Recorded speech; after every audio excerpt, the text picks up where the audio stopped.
Do you want me to put IDs before I throw it back to you, or no?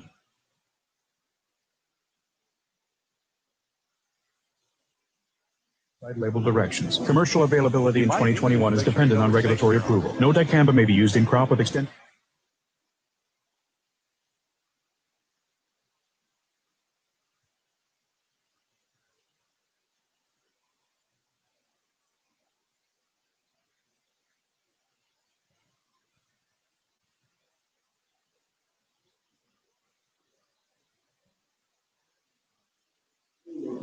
$10:19 to go in the first quarter.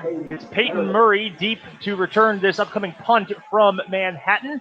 Hayden Meredith also deep to return, staying at the 39 and 40-yard line respectively for the two deep men. Aschenbrenner into punt for Manhattan. Takes a couple steps into it, high end-over-end kick, but it doesn't get too much distance on it. Bounces at the Seaman 41, takes a Manhattan bounce slowly inside the 40, and will roll to a stop near the 35-yard line, called at the 36. 29-yard punt. Seaman got kind of fortunate. They got to be letting their up guys that are blocking. That ball landed about a yard from one of the Vikings. Luckily bounced away from him. So pretty good field position. Nice opening, I think, for Seaman's defense. Gave up one first down, then get a quick punt. And here comes the first drive of the game for the Seaman offense, led by senior quarterback Reed Cowan. 5 touchdown passes, 643 yards through the air so far this season. And on first down, he's under center. Zephyr John is the deep man. He takes a slight drop back. It's a quick throw to the outside. He was looking for his target, Peyton Murray, but threw it a little bit too low to the right side, incomplete off the ground. 2nd and 10 coming up for Seaman. Yeah, just a quick throw, stand up, throw it to your wide receiver, the 5'6", 130-pound senior, and Peyton Murray. And Reed kind of short-armed that one a little bit and one-hopped it into his receiver. Would have been about a 3-yard gain. Murray, one of the starting wingbacks for this Seaman offense, along with Kaysen Stahlbomber, who's coming off of a huge game. Braden Colley and Jordan Zahn, your tight end and wide receiver, respectively, in the starting lineup for Seaman. Now 2nd down and 10, 10:03 on the clock in the first. Cowan takes a snap on 2nd down. His handoff right up the middle. Short carry this time by Nathan Zephyr-John, leading rusher for this Seaman team this season. He punches it ahead, maybe a full yard, up to the 37-yard line. Call it 1 and call it 3rd down and 9 now for the Vikings. Yeah, they really ran it right at Elalio. They were talking about going maybe a little bit away from him. They ran it right into him. No movement at all. O'Connell, the nose tackle, was in there as well. There was no room for Zephyr-Johns to go anywhere. Just picked up a yard. 3rd and 9 for the Vikings. Ball now placed on the near side left hash. Wide side of the field is the right side of the field. 2 receivers in that direction. 1 Zahn to the left. Cowan takes the shotgun snap, designed rollout to the right, looking toward the sideline. Pressure comes, throws underneath. He's able to complete the pass to Murray this time. Murray is pounded at the 42-yard line. That's a gain of 5, but not enough on 4th down and 9 to move the sticks. Yeah, nice job by Manhattan's defense. They had really good coverage on the rollout, and I think the rollout gave Cowan a lot of time to survey. He had Colley, the tight end, open in the flat, decided to go to Murray. Colley might have had a better chance to get the first down, but that was a good throw right on the money. Good defense by Manhattan, so Seaman 3 and out. Excellent tackle pursuit there. Each team now with a 3 and out to start the game as Zephyr-John goes back in punt formation. Back to return for Manhattan is senior Ty Jackson. Zephyr-John awaits the snap. 8:41 to go in the first quarter. Still no score between Manhattan and Seaman. It's a high snap to Zephyr-John. Takes 1 step, gets away. A side-winding kick. Gets a good distance on it. Bounces inside the 20 and takes a huge Seaman roll inside the 10-yard line, down near the 6. An excellent punt that time by Nathan Zephyr-John. 52 yards on the kick to pin Manhattan deep. Yeah, great punt. Sidewinder exactly right by the left-footed Zephyr-John. And got it over the punt returner's head, landed at about the 23 or so, but then took a direct beeline for the goal line. Great balance on that punt. So Manhattan's second opportunity on the offensive side of the ball. They got a first down on 2 plays and then had to punt it on after they got the first down. So they've gotten a first down. Manhattan has a little bit more offense than the Vikings. They've got, 18 yards of offense after 1 possession. The Vikings have 6 yards. Here comes Manhattan. First down is a fumble. The handoff is muffed. It was given off to Smith. And the Seaman Vikings say they have it. The officials come in. The Vikings do have it. The give to Vinny Smith back in the lineup for Manhattan. He can't hold on to the ball. Loses it into a pile. And Seaman takes over inside the 10-yard line. 1st and goal to go for the Vikings. Boy, and we talked about it at the start. Brendan, you talk about turnovers, but a lot of times it's where they happen on the field. You turn it over inside of your own 10, certainly gives Seaman a great opportunity here to get on the board first. With 8:22 to go in the first, ball at the Manhattan 8-yard line, first down for Seaman. Cowan goes under center. Zephyr John is the deep man. He's going to take a handoff, sweeping to the left, goes off tackle left, inside the 5, down inside the 3, near the 2-yard line. A gain of 6 on the handoff to Zephyr John on first down. That gets the Vikings within 2 yards of the end zone here with a second down and goal coming up. Yeah, and you would certainly think this is 4-down territory. You don't think you'd take a field goal out of this after a quick turnover like that on the 8-yard line. You get 6 on first down and you just kind of keep running it. And you would think hard to move right up the middle against this Manhattan defense, but that nice strong run by Zephyr John. Cowan back under center on second down and goal. Zephyr John deep behind him. Nobody there. Cowan has to turn around, reaches for the end zone, and he is marked a yard shy. Call it 1 yard on the carry by the senior quarterback. And after the keeper, it is third down and goal from the 1. Yeah, that's where it's good to have a senior quarterback because the senior fullback went to the right and the senior quarterback spun thinking we're going to the left. They weren't on the same page, and Cowan didn't hesitate. He goes, okay, nobody's there. I better turn it up. And he got it down close to the goal line, just to the 1 yard line. No score in this one. 7:22 on the clock in the first quarter. Seaman threatening after the takeaway. Zephyr John, the deep man. The wings are Murray and Stahlbomber. It's a handoff to Zephyr John. Plows through the line to the left side of the center. Touchdown, Vikings! And Seaman is on the board first. They take advantage of the Manhattan turnover. Punch it in from 1 yard out with Nathan Zephyr John. It is 6-0 Seaman. 7:10 to go in the first. So I talked about Seaman's first possession, 6 yards of offense. Well, they added 8 on that, so now they've got 14 yards of offense. But more importantly, it was an 8-yard touchdown drive in 3 plays. So taking advantage of the Manhattan mishandle in the backfield on just a quarterback handoff, and the mesh not there. Ball is up on the ground. Seaman recovers. You got Zephyr Johns for 6. You got Cowan for 1. Zephyr Johns the final yard for the touchdown. Zephyr Johns' 8th touchdown run of the season. He has been a force in the backfield all year for the Vikings as Ike Pringle is on for the extra point attempt. Make it 7-0. It's a low snap, but the hold this place down. The kick is high. The kick is through the uprights, and the kick is good. 7:10 to go in the first quarter. The Seaman Vikings with a 7-0 lead over the Manhattan Indians. You're listening to the Invista Credit Union 580 Preps Game of the Week on 580 WIBW. In today's market, we think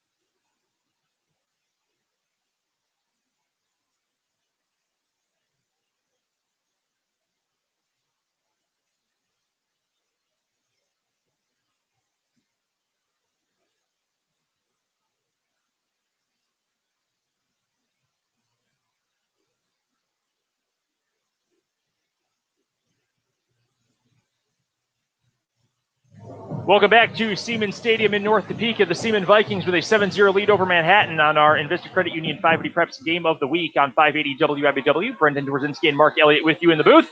Seaman now kicking away. Ike Pringle on the approach. And Manhattan will take back over after a high, deep kick. Joe Hall for Manhattan catches it at his own 4-yard line. Will turn it upfield. Angles off to his left. Gets past the 10. And is wrapped up again on 2 kickoffs by Seaman so far. Phenomenal coverage. That time on the tackle, it was Caden Heidenreich. Now twice, Mark, on special teams coverage, he's made a big tackle and pinned Manhattan deep. Yeah, so this one at the, 13-yard line, it looks like they're going to place the ball. The last one was, 16 or 17? So both kickoff returns for Manhattan. Seaman has kept them inside the 20, this time inside of their own 15. Every single time that Manhattan has possessed the ball so far, they've been pinned deep in their own territory after 2 kicks and a punt. Now on first down, it's a give on the first play of the drive, angling off to the right. Carry that time by Aschenbrenner. So he moved to running back that time. So he steps in at running back. Keenan Sharks, the sophomore backup, steps in, handling the quarterback duties. We heard from Coach Joe Sharks that Aschenbrenner would see some time at running back this week. Yeah, Aschenbrenner ran the first offensive play from quarterback and ran a quarterback sweep for 11. That's the biggest play for Manhattan. Now you move him into the running back position. He's to the left of Sharks. Calhoun also in the backfield. It's a handoff again to Aschenbrenner. He angles to the right, gets it through one ankle tackle, passes the 20 up near the 25-yard line. That's a gain of 9. It's enough for a first down for Manhattan. Well, that was a really nice spin move by Aschenbrenner. And you got the three guys in the back. You got the quarterback Shart standing in shotgun, one back to the left, one back to the right. Aschenbrenner was to the left, and he spins, does a little 360 spin as the quarterback. Then they ran it to Aschenbrenner going the other direction. He was a left back. He runs it off the right tackle. And then that little spin move after about a 5-yard gain picks up another 4. So Aschenbrenner 4 carries, 23 yards, and Manhattan's got the ball up their own 25. Aschenbrenner now to the right of the quarterback Sharts. An inside give this time to Talik Houston, and Houston is swallowed up right at the line of scrimmage.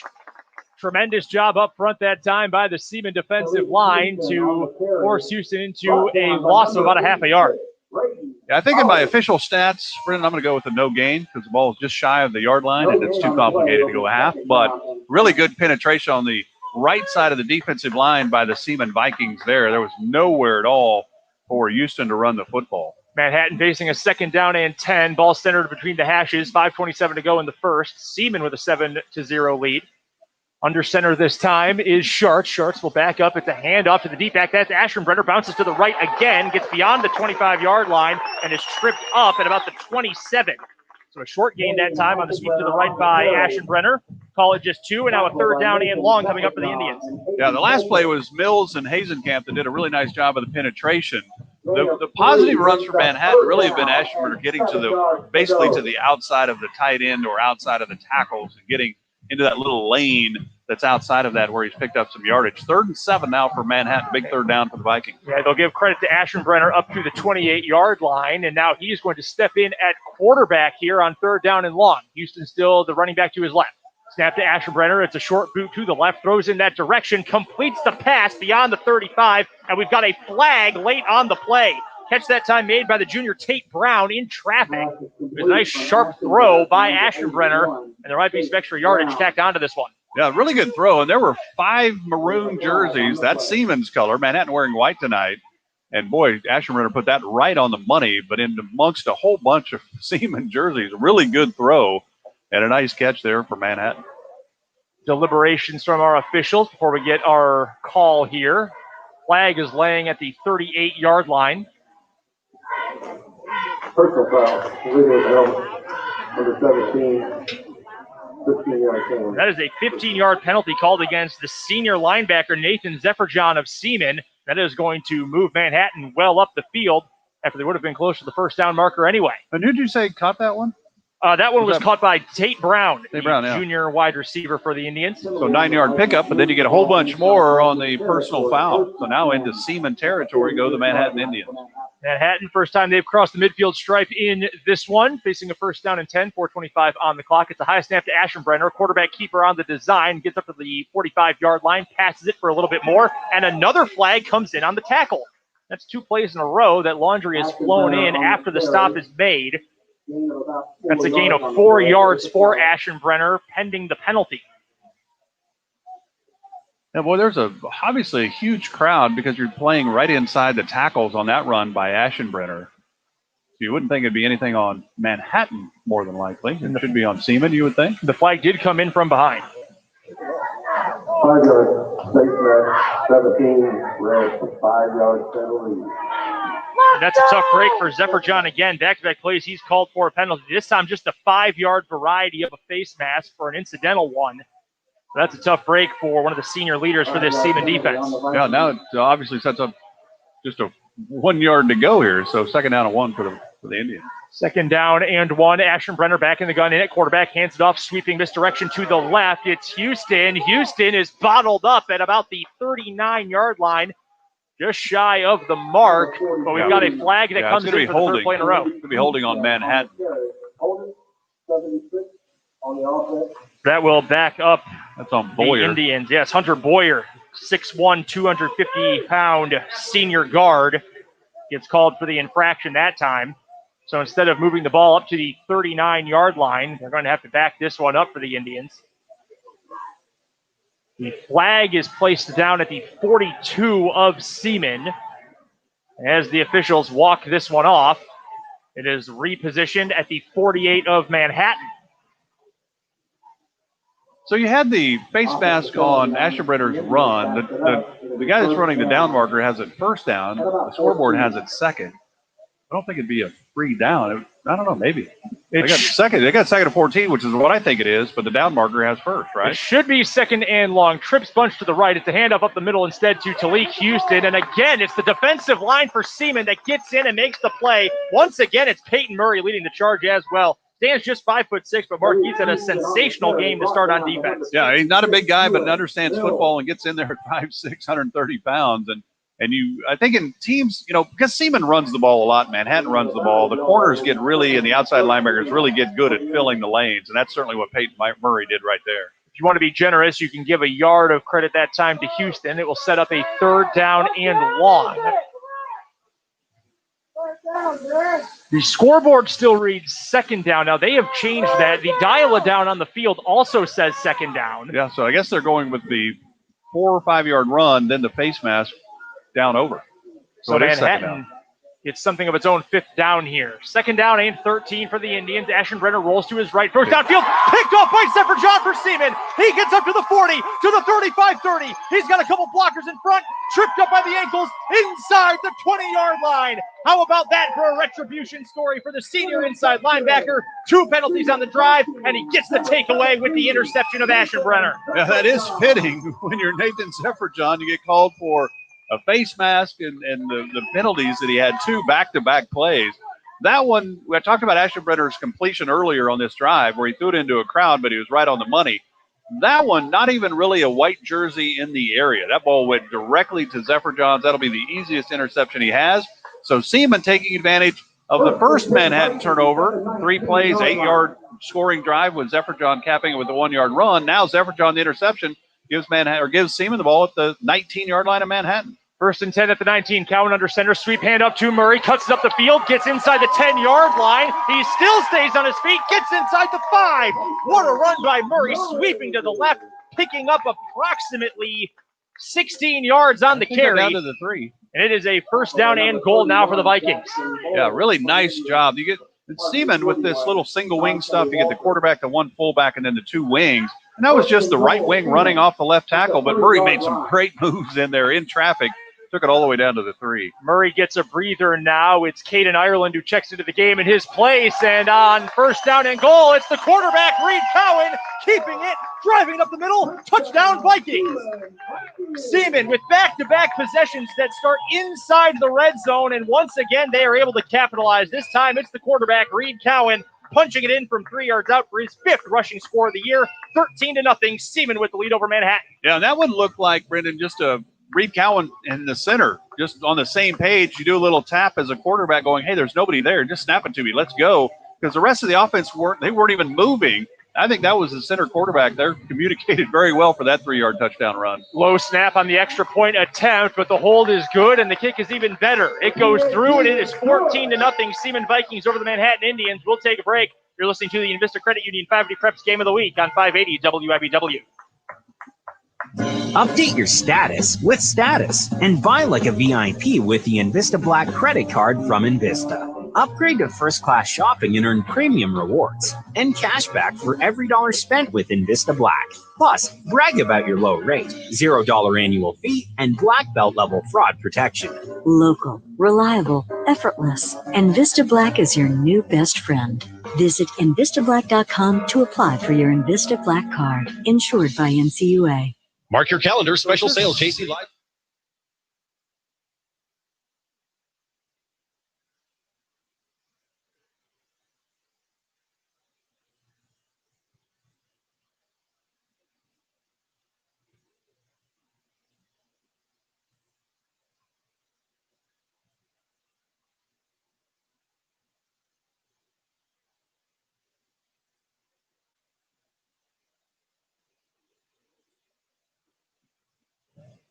Brendan Dworzinski and Mark Elliott with you from Seaman Stadium in North Topeka. The Seaman Vikings, with 2:34 to go in the first quarter, have a 14-0 lead over the Manhattan Indians. Seaman 2-1 in Centennial League action on the year. Manhattan 1-1. And a great start for the home team tonight as Ike Pringle approaches the ball, kicks it away.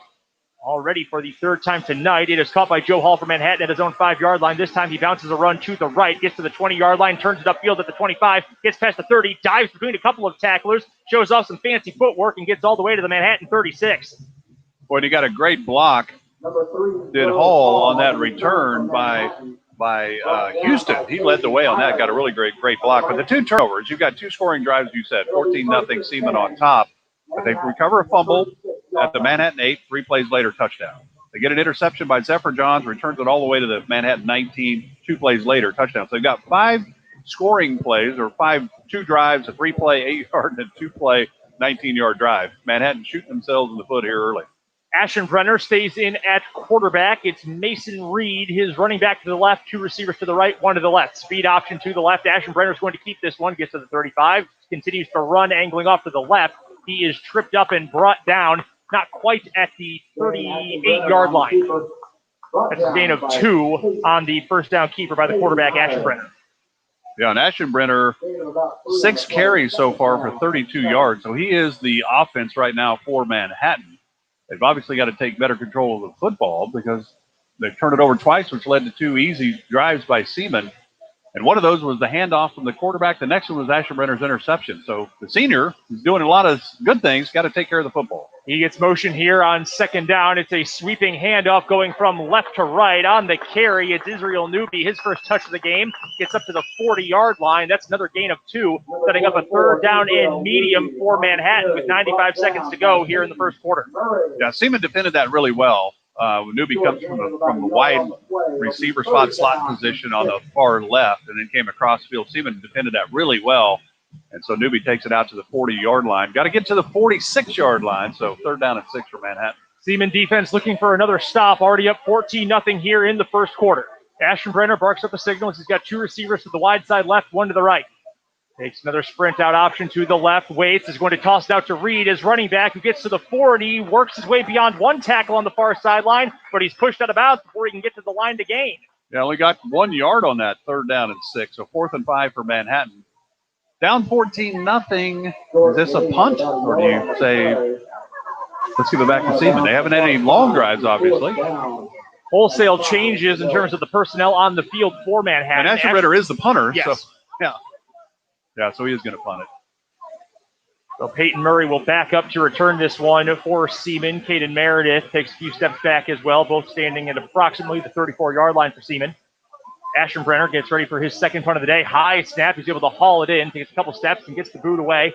High spinning kick, wobbles through the air, bounces up the 35-yard line, checks up inside the 35, and will roll dead at the 32 of Seaman. That's where the Vikings will take over, already up 14-0. 46 seconds to go here in the first. Now, Seaman doesn't want to catch the ball on these punts. They're letting them land. They got plenty of time to go get under those high punts by Aschenbrenner, but they'd have to run up to make the catch, so they're not taking any chances, I guess, and they're saying, hey, wherever it ends up, we'll just take it right there. So Seaman will start for the first time in a long time, Brendan, not even inside the Manhattan 20. Yeah, they had 2 possessions in a row thanks to a couple of turnovers that started inside the red zone. This time they have to start at their own 31-yard line. The initial spot gets marked back 1 yard. So 1st and 10 for Seaman from its own 31.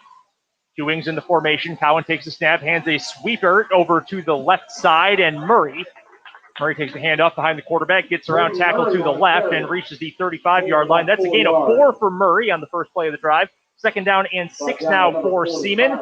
The game clock is approximately 2 seconds ahead of the play clock, so Seaman does not need to snap the ball here if it chooses not to. Yeah, it doesn't look like they're going to. That was the same play. Murray went 16 yards from the 19 down to the 3 on that second scoring drive after the interception by Zephyr Johns. So they're just going to go to the you have to be happy if you're Coach O'Neill, up 14-0 at the end of 1. As the final 10 seconds tick off the clock here in the first quarter, the Seaman Vikings with a pair of takeaways brings it back to even in turnover margin on the season. They capitalize on both, and through the opening period, it's the Seaman Vikings with a 14-0 lead over the Manhattan Indians. You're listening to the Invista Credit Union 580 Preps Game of the Week on 580 WIBW.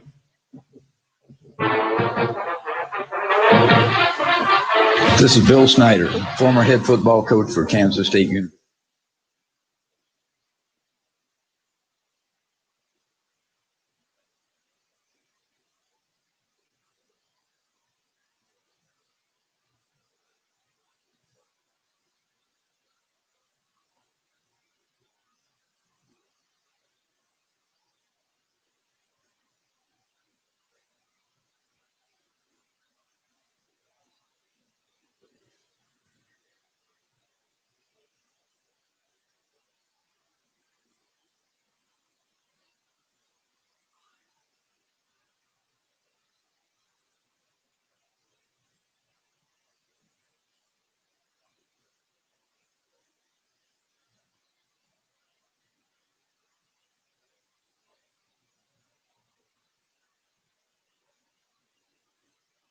14-0. That is the score after one quarter between Seaman and Manhattan. The Vikings with the lead and the ball, facing a 2nd down and 6 from their own 35-yard line. Brendan Dworzinski and Mark Elliott with you. Marco Marquez, our field reporter tonight. AJ Calvin, our producer-engineer, back at the 580 studios on Huntoon Hill for the Invista Credit Union 580 Preps game of the week. We expected a good one so far, and Seaman has provided as they get ready for the 2nd down snap. Reed Cowan in the gun on 2nd down and 6. He's got 2 wide receivers to the wide side right, moving from left to right as you listen. Snap to Cowan. It's a designed short roll to the right. Throws it out near the sideline. Throws it a little bit high for Murray on the quick bounce route to the right sideline, but Cowan puts too much mustard on it, and it's incomplete, setting up a 3rd down and 6 for Seaman, 3 seconds into the second quarter. Seaman in that first quarter ran 9 plays, 7 rushing plays, 32 yards, of course, 2 touchdowns, a 1-yard run by Zephyr John, a 3-yard run by the quarterback Reed Cowan for those 2 scores. 9 plays, 37 yards. Manhattan's going to have more yards at the end of the day, but those 2 interceptions really a big factor in that first quarter. 3 wide receivers now in the formation to the wide side right for Seaman on 3rd and 6. Cowan takes a short drop in the backfield, and he's got pressure coming from the blind side. He never felt it coming. That's a sack for the Manhattan defense.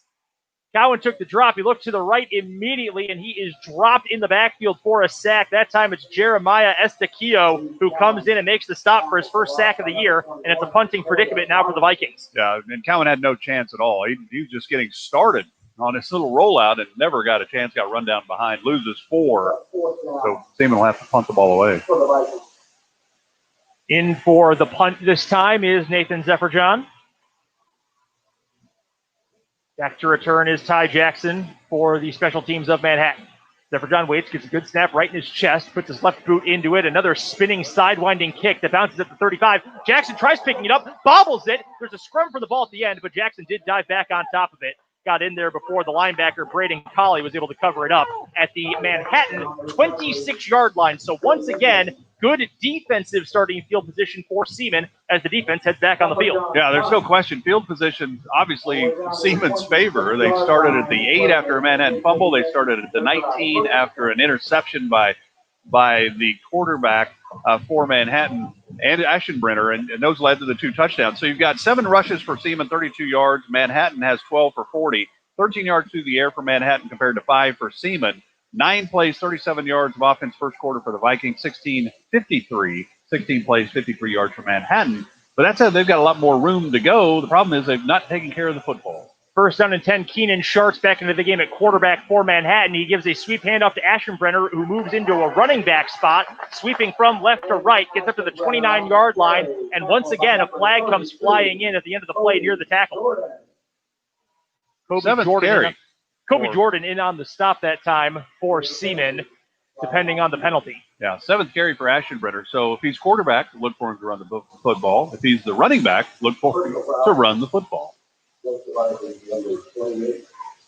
Personal foul called that time against Seaman on the tackle. It's Caden Meredith who gets flagged. 3rd penalty probably on Seaman because you had 2 back-to-back on Zephyrjohn. Then, of course, Zephyrjohn's got the interception to make up for it.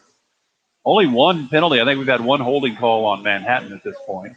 So with the 15-yard penalty, that will push the Indians all the way up to their own 45-yard line. That is twice their field position has been improved thanks to personal foul penalties against the Vikings. It's now 1st down and 10. 10:50 on the clock in the first half for Manhattan, trailing by 14. Sharps under center.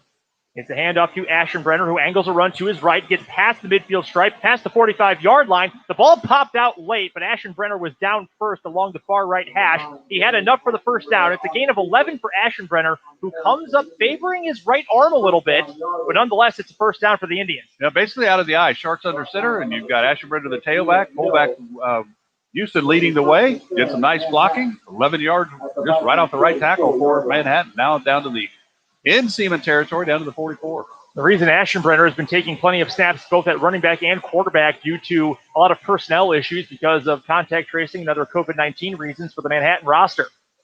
Sharks under center with a 1st down and 10 at the 44. It's an inside give to the fullback on this play, Talik Houston, and Houston's got nowhere to go. The Seaman defensive front has done a tremendous job so far in this game, Mark, in bottling up Houston. He is going to lose a yard back to the 45. Now they'll give him credit for forward progress at the original line of scrimmage. That's a generous spot for Manhattan, and it brings up a second down at 10, under 10 to go in the half. Yeah, Houston's carried it 4 times. Went for 3 on the first, none on the second, 1 on the third, and now none on the fourth. So 4 carries for 4 yards. They've really done a nice job against the fullback, Houston. So you got to look for Ashenbrenner here with Sharks under center.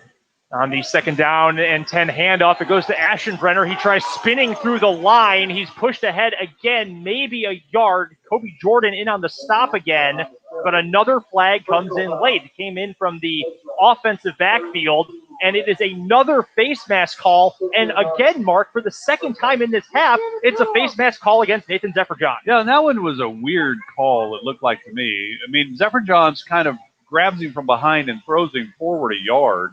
So basically just to get back to the line of scrimmage.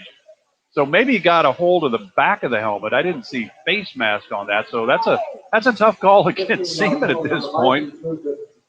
Ball has moved up to the 29-yard line. 9.5 minutes left in the second quarter. Manhattan on the move, trailing by 14. High formation for the Indians. Sharks under center will hand it off to Ashenbrenner, the deep man. He plunges right into the offensive line, inches his way down to the 26. That's a gain of 3 on first down for Ashenbrenner, leading rusher in this game for Manhattan. Second down and 7 coming up. Yeah, by far the leading rusher in this game. 9 carries for Ashenbrenner, 47 yards at this point in the game. Sixth play of the drive coming up. Sharks under center for this one. I formation again. The fullback is Houston. The deep man at tailback is Ashenbrenner. One wide receiver, Tate Brown to the left. Another handoff. Ashenbrenner starts to the right, counterplay to the left, gets inside the 20-yard line before he is eventually folded up and brought down. Tackle made on that play for Seaman by Tony Watkins. Sliding in on the defensive line, makes the stop. It is a gain of 6 yards on the carry that time by Ashenbrenner, setting up a third down and 1, tail of the ball on the 20-yard line. Yeah, and so certainly this is, they're going to, if they don't get it here, they're certainly going to go for it. Ashenbrenner is back in at quarterback now, Sharks out. He's in the gun. He's got a wing and a running back to the right. 2 wings to the right make that. Heavy offensive line, third down and 1. He takes it, power run to the right. He's got plenty for the first down. Breaks through a tackle, heads to the right corner of the end zone, and touchdown Manhattan. Ashenbrenner angles right with the quarterback power run. He skips through an ankle tackle and is able to dash ahead to the front right corner of the end zone for 6. And Manhattan is on the board for the first time. 8:08 to go until the break. You talked about it when you called the formation, that they had 2 wings to the right. Ashenbrenner has the fullback to the right as well, so you actually end up with 3 guys leading the way. And Ashenbrenner looked like he was going to get tripped up after picking up the first down at maybe the 18 or 17. Kept his balance, though, and then took it all the way into the right corner of the end zone. Heck of a drive, aided, though, by certainly some big penalties against the Seaman defense. 11 carries, 73 yards for Ashenbrenner at this point, and now has Manhattan on the scoreboard. He's able to punch it in for their first score of the game as all-league kicker Grant Snowden comes in for the extra point, gets his right leg into it, and it is good. With that extra point, 14-7, Seaman still leads Manhattan here on the Invista Credit Union 580 Preps Game of the Week on 580 WIBW. Revitec fungicide from BASF has been specifically developed for the selective soybean grower who doesn't compromise. If you think good is good enough, if you're okay with just achieving rather than overachieving, if average is your goal, this is not the fungicide for you. Revitec fungicide, brand new chemistry, 3 no-excuse modes of action, 0 modes of compromise. Sounds like the fungicide for you. Revitec fungicide from BASF. That's smart. Always read and follow label directions. Class, instead of history, let's talk about your future. For many of you, that includes college. Like I told my own kids, the Invista College Roadmap provides you with the tools and resources to help reach your college goals. It'll guide you through finding your true cost of college, comparing schools, discovering scholarships, financial awards, and lots more. So open your browsers, go online to InvistaCollegeRoadmap.com. It's easy and it's free. Visit InvistaCollegeRoadmap.com to find out more. Insured by NCUA. 8:08 to go in the first half. The Seaman Vikings will get the ball back after Manhattan's first touchdown of the game to break their scoreless streak in this one. A 7-play drive lasted just under 3 minutes. Went 74 yards down the field, aided by a couple of personal foul penalties by the Seaman defense. With that 14-7 margin, The Vikings will try to extend their lead back to 2 scores following this kickoff. And they were big penalties. They weren't the 5-yard variety. They were the 15-yard variety. So they had 2 or 3 of those just kind of helped Manhattan move the ball from their own 26-yard line all the way down to the end zone, 77 yards. So they started, I guess, at the 23. Caden Meredith deep to return for Seaman. It's a pooch kick. He has to run up to catch this ball at the 13-yard line. He heads right back up the middle of the field, gets some blocking, hit in the knees right at the 30-yard line. Tries squirming ahead for an extra yard, and he'll get credit for it up to the 31. That's where the Seaman offense and quarterback Reed Cowan will take over. Yeah, and we haven't seen Seaman's offense do really anything other than take advantage of the 2 turnovers. The 3-play 19-yard scoring drive, the 2-play 8-yard, or the 3-play 8-yard drive, and then the 2-play 19-yard drive after the 2 turnovers by Manhattan. So I don't know if Seaman's gotten a first down besides those. They don't have. I don't think they have they? No, just 2 3-and-outs, sandwiching those 2 touchdowns off of the turnovers by Manhattan. Now facing a first down and 10 from their own 31. We're starting field position of the game for Seaman. It's snapping the shotgun to Cowan. No drop back from the gun. Swings it out to his left side. Kason Stahlbomber makes his first catch of the game. The ball popped out late. The whistle seemed to sound before any players from Manhattan dove on the ball, and that is what the officials will determine as well. It's a gain of 4 on the swing pass to the 35-yard line. Second down and 6 now for Seaman. Yeah. Second completion for Cowan. He's 2 for 4 for 9 yards. Had a 5-yarder earlier to Murray. Seaman maybe open up the pass game a little bit because they haven't really, we talked about it. They hadn't really moved the football. Cowan was 1 of 3 before that completion. Cowan goes under center on second down and 6, 7:20 on the clock. P.J. Vargas is lone receiver to the wide side right. Ball's on the far left hash as the Vikings move from left to right. Cowan on second down will hand it off to Nathan Zephyr-John, and he is swallowed up in the backfield. Nose tackle Darius O'Connell, one of the veterans along this defensive 3-4 front for Manhattan, bursts through the line and makes the stop right at the line of scrimmage. Third down and 6 now for Seaman. Yeah, and if you don't win the battles in the center and the 2 guards, you lose those battles. And we know that's the strength of really Manhattan's defense. They're really good inside. Boy, Zephyr-John says that's his 4th carry for 8 yards. His longest run out of those, he had a 6-yard run, so most have gone for 1 or nothing. Now on third down and 6, 6:40 on the clock. Empty set for Seaman. Pressure comes from the left again. It's a screen pass over the middle to Braden Colley. Colley to the 45, to the 50. The tight end is a huge gain all the way into Manhattan territory at the 41-yard line. A gain of 25 yards on the middle screen to the tight end, Braden Colley. And he picks up the first down on a non-turnover in this game for Seaman. Boy, great call there by Coach O'Neill and the Seaman offensive staff there. You run because you let Manhattan come in. It looked like, because just remember, we saw Reed Cowan get banged from behind on the last third down they had. So they ran the screen right where he got sacked from the direction from the previous time, through the screen right behind him. Boy, great call, a lot of room. Really good job by Colley, picking up a lot of yardage on that, 25. Single wing and all receivers to the right on first down and 10. It's a handoff up the middle to Zephyr-John. Zephyr-John spins forward, keeps churning the legs, and gets all the way down to the 36-yard line. A play that looked like it may have gone for 1 at most turns into a positive 4 for Seaman on first down. Yeah, great effort by Zephyr-John because he got wrapped up really quickly, almost behind the line of scrimmage. But he fought right through it. Really heck of an effort there because it didn't look like he was going to get anything. And he almost got it all the way to the 35, just a football length shy of that. Already the longest drive of the game for the Vikings. This is their 5th play of the possession. Now a heavy formation to the left with the wings and the receivers. Cowan takes the snap, another handoff to Zephyr-John. Angles his run to the left, gets inside the 35, and is buried under a pile of Manhattan Indian bodies up at the 31-yard line. 17 yards rushing now, 6 carries for Zephyr-John. Those last 2 really good efforts. And that time they covered up the tight end, Colley. So he actually was not even an eligible receiver, and they just ran it. You said the strength was to the left, and they ran it that way. We've got an injured player down on the field. It's Jeremiah Estaquillo, the linebacker for Manhattan. Both teams will head to their sidelines for a momentary break. Estaquillo already has a sack in this game, the one that Mark just referenced. He is still down on the field, getting attended to by the Manhattan trainers. We talk about this is the best drive Seaman's had, but you have to remember they did start on the Manhattan 8 for a 3-play touchdown drive on the Manhattan 19, 2 plays to get it in from there. So when they've been out on the field, they haven't done anything. They've had to punt it. They've got sacked. They just haven't really done much on the offensive side of the football. And so this is, I think, an encouraging drive for Seaman. They took advantage of the turnovers, which you need to do, and they certainly did that by going in after one quarter up 14-0. Manhattan aided by penalties and then really some strong running by Aschenbrenner. He capped it with a 20-yard touchdown run to make it 14-7. And you said going in, this should be a heck of a game, really competitive. Two teams that are just hard-nosed, just going to keep coming at you. So this is a really good answer by Seaman's offense. Got 3rd down and 1 at the 31-yard line of Manhattan, so an opportunity.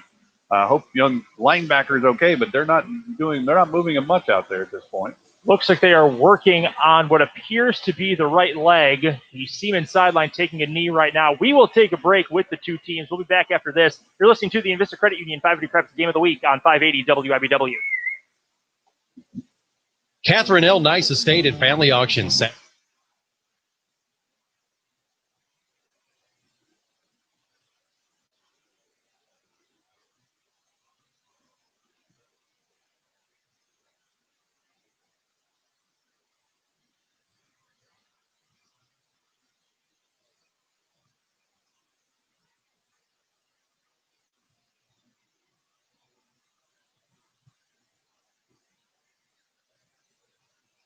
Jeremiah Estequio, the injured player for Manhattan, is helped off the field, helmet off. He is able to get to the Indian sideline, so play will resume here with a 3rd down and 1 for Seaman. 5:25 to go until halftime. Vikings already up 14-7 and threatening again.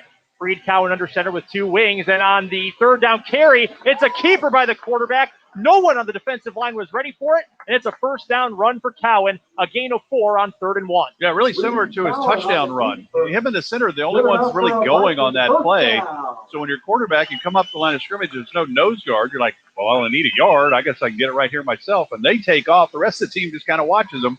Nice 3rd down play there by the quarterback in the center for Seaman. Good job to fool the front 3 for Manhattan of Elalio, O'Connell, and Edwards. So a 1st down and 10 for Seaman. I guess if you got Mills leading the way, that's a good center to run right behind, isn't it? An all-city caliber player now with a 1st and 10 for Seaman. It's a sweeping handoff to Caden Ireland, who starts on the right, runs to the left off tackle, gets inside the 25-yard line, down to the 23. Another gain of 4. That is 4 consecutive runs of 4 yards for Seaman. Quite literally 4 yards in a cloud of dust, and they're moving this ball effectively on this drive. Yeah, and that was the play we've seen Murray run from the right wing, running it off the left tackle. Same thing there for Ireland. So Seaman moving the ball. It's a great drive for Seaman after Manhattan's 77-yard touchdown drive. Call it officially the 23-yard line where this ball is marked. Want to make sure we get that specified here. 2nd down and 6. Cowan, another sweep handoff. This time it's Peyton Murray going around from right to left, and he is drilled in the backfield. The future Kansas State Wildcat, Damien Elalio, blows through the offensive line and makes the hit in the backfield. That's a big tackle for loss, and now a 3rd down and long coming up for the Vikings. So you said every play they're gaining 4. Well, that time they lost 4, and that was Elalio just blowing up the blocker that was in front of him, and Murray had 0 chance on that. They got him in the backfield. He never even got really to the left guard spot. Elalio came right from almost to the probably the shade to the side of the nose guard or to the center and just went right into the backfield. Line to gain is the 17. 3rd down and 10. Pressure comes from the right. Cowan throws deep for the end zone and just a little too far for his tight end, Braden Colley. The tight end lays out for it on the goal line, but Markey just can't haul it in. No, and as soon as the play started, you could see that. I was just watching Colley release from the right side as a tight end. And Manhattan watching the action in the backfield, the corners weren't even playing it to safety. They all came up. Colley went right by him, and a little bit of pressure for Reed Cowan there, so he threw it maybe a half a second before he wanted to. Boy, Colley got 2 hands on it, but it would have been a phenomenal catch. That's on the money. That's walk into the end zone for the Vikings. Now we get a field goal try by Seaman. Ike Pringle, one of the Centennial League's best kickers, the senior getting ready. The hold will be at the 34-yard line. This is a long field goal. It'll be 44 yards if it goes through. Pringle gets the leg into it, end over end for the crossbar, and it comes up just shy. A great attempt that time by Pringle, but he didn't get quite enough of it. It falls short in the end zone, and Manhattan will take over with good field position. 3:28 to go in the half in a 7-point game. You know, and you talked about Pringle being a good kicker, so I have no problem with trying that. There's absolutely 0 wind here at all. He might have got a little bit underneath that because it didn't come out with a lot of velocity on it. It was probably about 4 or 5 yards short, landed at the back of the end zone. So it needs about 4 or 5 more yards to get in there. But good opportunity for Seaman. Nice drive, just didn't finish it off. 3:28 on the clock. First down, it's a handoff outside to Talik Houston. Houston bounces through one tackler, throws another one off of his right arm, and he's able to move the ball ahead to the 32-yard line. A gain of 5 on a physical run by Talik Houston, who has become the featured back for Manhattan here in the first half. Well, that's his 5th carry. He got, 11 carries for Aschenbrenner, but that's the best run by Houston at this point. 5-yard pickup on first down. In the game at quarterback is sophomore Keenan Schartz. Aschenbrenner stays in as the deep running back. Houston the fullback. Schartz hands it off to Aschenbrenner, who runs off guard to the right, gets beyond the 35-yard line up to the 36. It's another gain of 4, setting up a third down and short for Manhattan, which trails by 7 with 2:40 to go until the break. Yeah, 77 yards rushing on 12 carries now for Aschenbrenner. Third down and 1 for Manhattan at their own 36-yard line. And time is a factor. You've got timeouts left. You've still got all 3 timeouts for both coaches at this point, or you got 2 for Seaman, 3 for Joe Schartz in Manhattan, because they're going to have to use some timeouts. You only got 2:20 clock running here before half. Traditional I formation, wing to the right, one isolated receiver, Hall to the left. There's another handoff to Aschenbrenner, who leaps through the offensive line, takes a tumble down at about the 39-yard line. That's 3 yards, and that's more than enough for the first down for the Indians. Yeah, so you do, if you're Joe Schartz, have to keep an eye on the clock. We're going to be at 2 minutes, probably inside of 2 minutes when this ball is snapped before half. You do have all 3 timeouts. Veteran center Jaden Magana gets on the ball, which is placed on the far right hash. Indians moving from right to left as you listen. Once again, the same formation, but the wing switches from right to left. Schartz tries handing it off to Houston. They bump into each other, and there isn't a whole lot of room for Houston that time. The Seaman front has done an excellent job bottling him up, and they got an extra assist that time from the quarterback. Yeah, Schartz ran into the fullback, but he ran through that, and Schartz takes his first time out. Minute 43 to go before half. Ball at the Seaman 41-yard line. So long way to go, and 2 timeouts left for Joe Schartz, trailing 14-7 here at Seaman Stadium. Credit that as a gain of 2 on the carry by Houston. We'll keep it here in a 7-point game with, as Mark said, a minute 43 to go until halftime.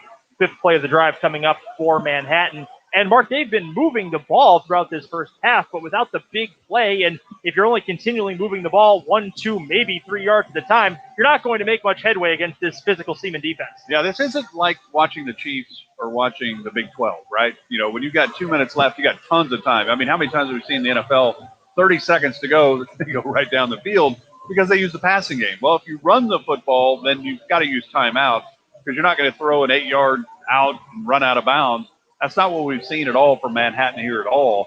So now they've got to use the timeouts. They can't do it with the passing game to stop the clock. Obviously, you get a first down, the clock stops, but they've got to speed up a little bit if they want to take it down the field, and Schartz used the first of the 3 timeouts right there. And with the timeout, they move Aschenbrenner back into quarterback. Keenan Schartz heads to the sideline. The better thrower now is behind center in the gun. It's Talik Houston flanking him to the left. 1 wide receiver right is Newby, and a trips bunch to the left side, which is the wide side of the field. Aschenbrenner barks out the signals, takes the snap. It's a designed roll to the left, thinks about the bubble. He'll keep it instead, turns up at the 45, cuts back inside at midfield. He's bouncing through tacklers, gets all the way down to the Seaman 44-yard line. A gain of 15 yards on the carry. It looked like a designed pass to the left sideline. Aschenbrenner keeps it instead, gains 15 in the first. Yeah, nice job by Aschenbrenner reading that. He ran to the trips receivers. He had one just standing there as a safety valve, which we saw him throw that one time earlier in the game. That was just a heck of a run by Aschenbrenner. This time from the gun, running back and a wing to the right. Aschenbrenner takes it, rolls to the right. He tucks it. He wants to run again. Stutter step at the 45, puts his head down, moves upfield. It's a short gain this time up to the 42-yard line. That's a pickup of just 2 with a minute 10 to go until halftime in a 7-point game. Manhattan still has 2 timeouts left. They won't use one here before this play. They do hurry to the line, though. Aschenbrenner now 15 carries, 96 yards rushing in his first half. 2 receivers, wing and running back to the left, wide side of the field. Aschenbrenner takes the snap, bootleg to the left, looking deep down the field. He wants Israel Newby. Newby tries cutting back to the ball, but he can't pull it in as he goes down to the turf. Some incidental contact deep down the field. No flags thrown. The officials will let them play, and that will set up a 3rd down and long for the Indians. 49 seconds left until halftime, trailing by 7. Yeah, Stahlbaumer, good coverage on the play. That would have been one if you're Aschenbrenner, instead of throwing it to the middle of the field, because Stahlbaumer was inside of Newby. throw it to the outside, allow the receiver to run away from the defensive back. You could have a big play there for Manhattan. Not very well thrown by Aschenbrenner. He's 2 of 5, 13 yards. We know he can run the football. He's got to throw the ball a little bit more efficiently than that. A tremendous effort that time by Newby to try to fight back to the ball around Stahlbomber. He just didn't have quite enough room to make the snag. Now, 3rd down and 8, and we have a timeout called on the field by Manhattan. So with the clock stopped, the Indians will use their second timeout of the half. Yeah, so obviously Coach Arch did not like what he saw because you don't want to waste a timeout when the clock has already stopped. But it is 3rd down and 8 from the Seaman 42, so I think that was one he's like, boy, we don't have the right personnel in, we don't have the right plays. Something happened there to really, in a way, waste the timeout when the clock was already stopped. Mark, this has been a tremendous effort so far in this game by the Seaman defense. I've remarked multiple times about that front line, Case and Hazenkamp, Ewan Mills, Reed Cowan, Kobe Jordan. That's the starting 4 up front for Seaman. But the secondary as well, not opening many passing lanes for Aschenbrenner on the few times he's tried to throw the ball down the field. Yeah, he's only got 2 completions in 5 attempts, and one of them, there were 5 Seaman Vikings around. And then his next throw was picked off by Zephyr-John, setting up the second turnover by Manhattan, which set up the second score by Seaman in that first quarter. So we know that Aschenbrenner's a really good athlete. We know he can really read blocks well. He reads coverage well when he's running the football. Haven't seen that from the passing side for Aschenbrenner, but heck, he's got 97 yards rushing in this first half, 15 yards. Has the lone score, 20-yard scamper into the end zone. Ball shaded to the right from the middle of the field. 2 wide receivers left, 1 to the right. Aschenbrenner, direct drop on the shotgun snap, throws it back over the middle, and it's picked off! Peyton Murray with the second interception of the game for the Vikings. Aschenbrenner threw it right into his hands, and that's another takeaway for Seaman. Their 3rd of the first half with 46 seconds to go until halftime. Boy, that was another not well thrown ball. Aschenbrenner actually falling backwards. I thought he was just going to swing the ball. He had a receiver just kind of bellying out there, kind of like the old run and shoot type play as a safety valve. Instead, he's falling backwards, tried to throw it over Murray's head to the receiver. He was way off on that mark, so 3rd turnover of the first half. This one you would imagine probably not going to cost the Indians a score because the ball's at the 33-yard line of Seaman, so a long way to go. But, boy, that stopped an opportunity there for Manhattan maybe to tie the game. Cowan goes under center, 2 wings, 1 left, 1 right. Zephyr-John, the deep man, 46 seconds on the clock. Cowan will fake a sweep handoff and turn it up himself at the 30. Gets to the 40, throws on a stiff arm, and is able to carry a defender all the way into Manhattan territory. Plus, you're going to probably get 15 yards on this after the play. So he gets it all the way to the 48 of Manhattan.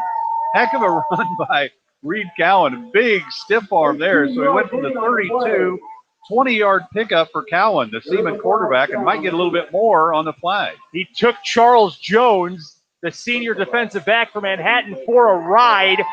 He added some late contact on the play with a face mask on the tackle. So take a 19-yard run by the quarterback Cowan, give him an extra 15 with the penalty, and Seaman is in business. 2 timeouts still in pocket, 38 seconds left until the break, and the Vikings have another chance to score. Yeah, the hometown crowd going, finally, you threw a flag on Manhattan. We've had 3 face mask penalties, and Seaman gets a big one right there with 38 seconds left to go in the half, up 14-7.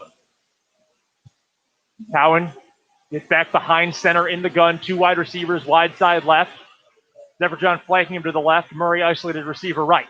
Zephyr-John stays in to block. Cowan throws deep down the left sideline looking for a man, and it's completed and just bounces out as the receiver Ireland tumbles to the ground.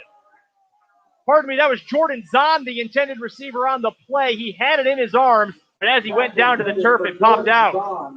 There's a flag on the play as well, which would have been on that one-on-one coverage on Zahn. That was the best throw by Reed Cowan in this first half. That was right on the money. That was a beautiful throw by the quarterback. Would have set up 1st and goal at about the 2-yard line. But I think we're going to get it's either a push-off or it's going to be on the coverage. We'll see which way this penalty goes. Let's get the official ruling from downstairs. So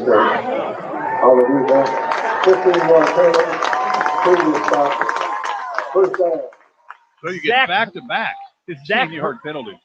Zach Hershey, the cornerback in coverage. Sorry to cut you off there, Mark, but the aggressive defense that time, 2 plays in a row, cost Manhattan. Well, that's big. That's what gave Seaman their scoring drive, 77 yards, but most of that was really penalties, and then Aschenbrenner capped it with a 20-yard run. Now, Manhattan helping Seaman's offense here. 32 seconds left, same formation. Snap to Cowan in the gun, fades to his right, now goes back to the left, throwing deep for Stallbomber. Stallbomber fights for the ball in the end zone. Touchdown, Vikings! Reed Cowan with the dive from the right hash to the left corner of the end zone. Touchdown, Seaman. It's a 13-point lead with 26 seconds to go until halftime. Boy, and I tell you, Stallbomber just ran it out and up. The wide receiver ran a post pattern. The inside receiver was Stallbomber, ran the out and up, and Manhattan bit on the out, and that was a great throw by Cowan. Really well-run route. Stallbomber, the easy touchdown there for Seaman. Ike Pringle now on to attempt the extra point after the Reed Cowan touchdown pass. His 6th of the season. The hold is down. The kick by Pringle is up, and it is true. 21-7. And how about that? A drive that started at Seaman's own 33-yard line with 46 seconds left. They're able to cash in 20 seconds later for their 3rd touchdown of the first half. Yeah, there's no question both coaches are going to go in at half and not be happy with all the penalties on their defenses, because you've got Seaman with probably 5 or 6 defensive penalties. The 2 15-yarders there on Manhattan's defense certainly helped Seaman get down the field, but then a great throw from Cowan, and he had a really nice throw earlier to just on the play before Stallbomber, but that resulted in pass interference because Stallbomber almost came up with that catch. They're right on the money, an easy touchdown. Really nice job by this Seaman offense, taking advantage of the penalties. That's what you've got to do. Seaman has taken advantage of the opportunities, would you say, in this first half? They absolutely have, and you have to go back to that touchdown we mentioned before that play, Mark. Same formation both times there for Seaman. They must have liked something they saw with the coverage from the junior cornerback, Zach Hershey. They take advantage of him on 2 throws in a row, one for a pass interference call, the other one for 6. Yeah, and you see teams that throw the football, their secondaries usually are pretty good because they go against it all the time in practice. Manhattan doesn't throw the ball very often, so their secondary not as good against the pass. You think Seaman could throw the ball more if they would like, but we just haven't seen much of that. 4 of 7 for Cowan in this first half, 52 yards for that big 18-yarder to kind of wrap up this half. Ike Pringle with a squib kick. It bounces off of Ty Jackson for Manhattan. It rolls inside the 5 and is kicked out of bounds at the 2-yard line. A complete meltdown for the Manhattan special teams with 22 seconds left on the clock. That was a wicked hop, though. That's like the shortstop gets a bad hop, about took his head off. That was a great squib kick by Pringle. The up back for Manhattan about lost his helmet on that hop that he got, and it went right by him. And then they just decided, hey, let's just cover this baby up, and they actually knocked it out of bounds at the 2. So 2 timeouts for Seaman, so you can actually stop it twice, but this thing's going to half. It looks 21-7. So now you'd think there's no question that you're going to have Aschenbrenner at quarterback, and this is just Aschenbrenner hold on to the football and don't go backwards. I was going to say, Mark, the key here is you can't be pushed back into the end zone for a safety. Pinned all the way back at the 2-yard line following the special teams kick return gap. On, as Mark said, a wicked bounce on the kickoff. Aschenbrenner takes the snap on first down from the 10. He just plunges ahead. We'll get a little bit of breathing room for the Indians up to the 4-yard line. That clears some space. And Seaman is content to take this one into halftime without using one of those 2 timeouts. A tremendous first half for the Seaman Vikings. Coming into this one 3-1 on the year, 2-1 in Centennial League play, and they made a statement in the opening 24 minutes of this contest.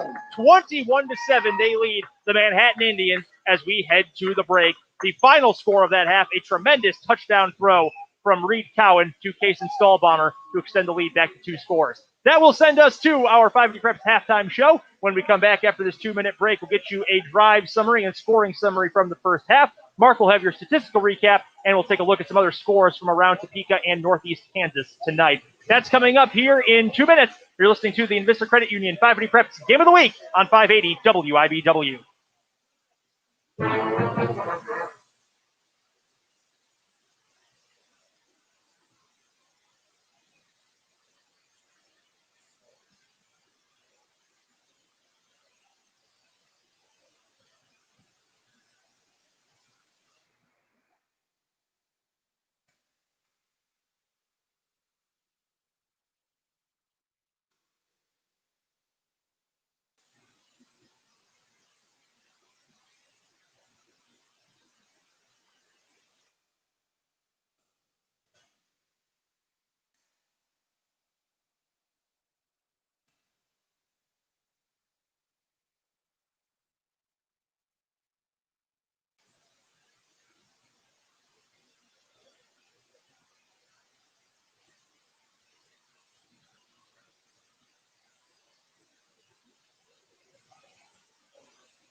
104.9. Welcome back to Don Pierce Field at Seaman Stadium. The Seaman Vikings with a statement half of football to open up tonight's Vista Credit Union 580 Preps Game of the Week on 580 WIBW. 21-7, Seaman with the lead over Manhattan to start off this game. And it was a great start to this one. First of all, for both defenses, each team with a 3 and out to start off the game. The scoring started, though, technically with the second drive of the game for the Manhattan Indians, because the first play of that drive was a fumble committed by the quarterback, Dane Aschenbrenner. Then, just 3 plays later, starting at the +8-yard line, Seaman was able to punch it in from 1 yard out. It was a Nathan Zephyr-John touchdown run, taking just a minute 12 off the clock for the first touchdown of the game. Next time out for Manhattan, they were able to put together an 8-play drive, but it was ended with the first of 2 interceptions in the first half by Manhattan's Dane Aschenbrenner. It was picked off and returned all the way by Zephyr-John to the 19-yard line. 2 plays later, it was Reed Cowan, the senior quarterback of the Vikings, punching it in from 3 yards away, making the score 14-0. Manhattan would get on the board next.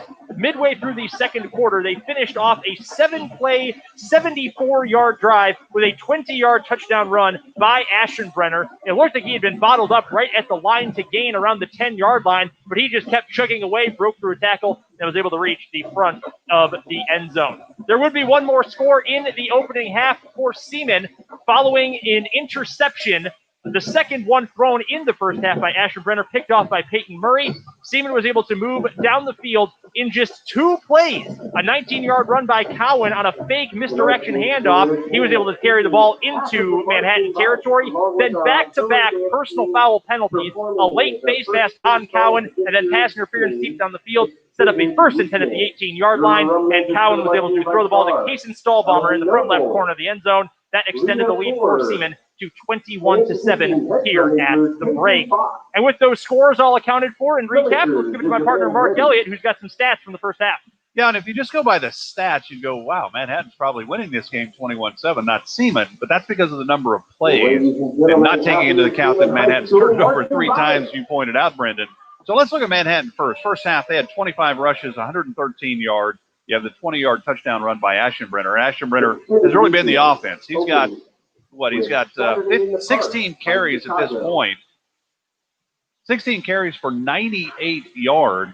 You have Smith 1 for 1. That was a fumble on the handoff. I gave it to him, even though Aschenbrenner and him kind of missed on the mesh point. Reed had 1 carry for 1 yard. Newby 2 yards on 1 carry. Houston, the fullback, had 6 carries for 11 yards. So Aschenbrenner doing it really on the ground, 16 carries and 98 yards. Houston, the next leading rusher, 6 for 11. Aschenbrenner through the air, 2 for 6. The 2 interceptions, Aschenbrenner Murray with the 2 picks. 13 yards on those 2 completions, a 4-yarder to Hall and a 9-yarder to Brown. So rushing the football, Manhattan, 25 carries, 113 yards. 2 for 6 through the air, 13 yards, 31 snaps, 126 yards of offense, but the 3 turnovers costing them all 3 scores, basically. And, of course, that last drive, 46 seconds to go in the half, you have the 30 yards of face mask penalties that helped Seaman on that drive.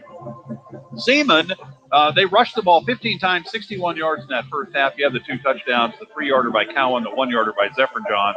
4 of 7 was Cowan through the air, 52 yards, had the big 18-yarder to Stahlbaumer right before the end of the half. So 4 of 7, 52 yards, 22 snaps, 71 yards of offense. So 9 more snaps and about 55 yards more offense by Manhattan, but it's because the short fields and the 2, the 8-yard 3-play drive and the 19 2-play drive, that really affecting the yardage for Seaman.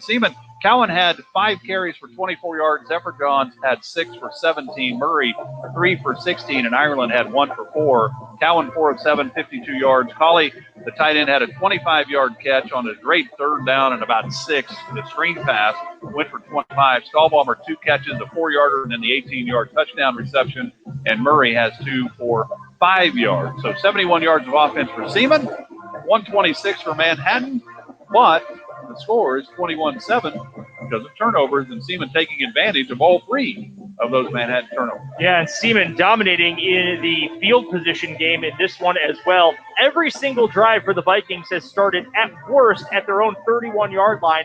Twice they have started in the red zone following those first 2 turnovers of the game. Let's get you some scores from around the area and around the state as we go around and check all the action in high school football in the area tonight.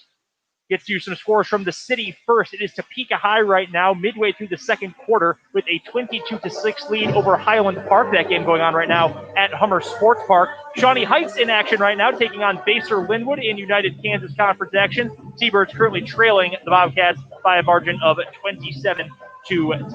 Some other scores from around the area that we will get to you. Mill Valley and Free State in Sunflower League action, and the defending 5A state champ, they continue to roll to begin this year. 28-0, they are up on a Free State team that missed their game last week due to COVID-19 protocols. Also, games going on right now, Burlington and Frontenac, they're matched up in a good one down to the south. 14-12, Frontenac with the lead over Burlington at the minute. Other games from around the area, Rock Creek and Sabetha knotted up in a good one. A low-scoring affair there in Sabetha, 16-8. Rock Creek with the lead at the break. Other scores that we should note, Central Heights, the big lead over Horton right now by a margin of 42-0. That game has been all in favor of Central Heights so far in this one. Hayden with a big lead over Osawatomie. That game being played at Hayden tonight. 29-0 at last check. The Wildcats leading that one. Already got to the Holton score. They are up big on Royal Valley tonight. Have a mark of 58-0 at last check. That game is at the half. District play, Santa Fe Trail, they've got a lead over Kansas City Bishop Ward right now, 21 apiece in that matchup. We will continue to get you some more scores as they pour in. If you are out at a game tonight, make sure you tweet 580 Preps along with the score of the game, so we'll be able to see it and be able to give an update to all of you who are listening in on our Vista Credit Union Game of the Week broadcast. Should also note one other score from the area that we do have a result on. Linden up on Anderson County by a margin of 28-0. That'll do it for our scores right now. Again, tag 580 Preps if you're out at a game tonight. Oh, here's one more from the city. Want to make sure we get this one to you. I'm just coming across here. Washburn Rural in the second quarter. That game likely now at the halftime break with a 14-7 lead on the road against Emporia. We will continue to keep you updated on scores from around the area throughout the night and throughout our halftime show. We will take another break here. When we come back, we'll get you some keys to the second half for the Seaman Vikings as they try to build on and at least maintain their 21-7 lead over the Manhattan Indians tonight on the Invista Credit Union 580 Preps Game of the Week on 580 WIBW. In today's market, there are a lot of financial risks for anyone who is over 50 retired.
Hey, Brandon. Thanks for coming to the podcast today. Talk to the team in Pep Band. You did a great halftime show. Since I walked into the stadium, it's been nothing but jam, including Van Halen right now with Larry. And I walked past a father with his high school daughter. They're both wearing neon, and they were both with the team band. They said, "What's the theme tonight? What are you guys doing with the neon shirt?" And the daughter said, "It's because we're going to light up Manhattan TV." And they did just that right out of the gate in the first half, especially off that first fumble, that first Manhattan turnover. They didn't even have to light. They didn't have to light up the running back on that one. Also, continue on that off turnover for Another incredible evening of performances by the band and the auxiliary teams and our live deck. Another great performance. Our cheerleaders, first rate as always. And tonight's student section is neon night tonight. Let's go students.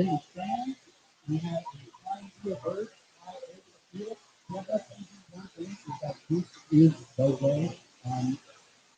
Blue skies, 55 degrees, about 6 miles per hour out of the southeast. 21-7 right now. Let's see what Manhattan can do right out of the house.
Seaman, because they had the two gifts where they took advantage of the opportunities, the 19 yard line, and they have 2 plays to get in from there, the 8-yard line, 3 plays from there.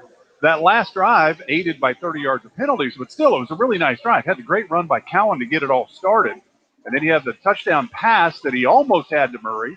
Then you have pass interference. Then you get it to Stahlbomber, and they miss an opportunity when they missed the 44-yard field goal, Brennan. If you remember, they had the opportunity with Colley, the tight end, who got behind everybody, and that was about a yard too far. That would have been a touchdown. So Seaman has the ability, I think, through the passing game to take advantage of some of the things Manhattan's doing, because Manhattan, as you talked about, Manhattan's front four pretty good.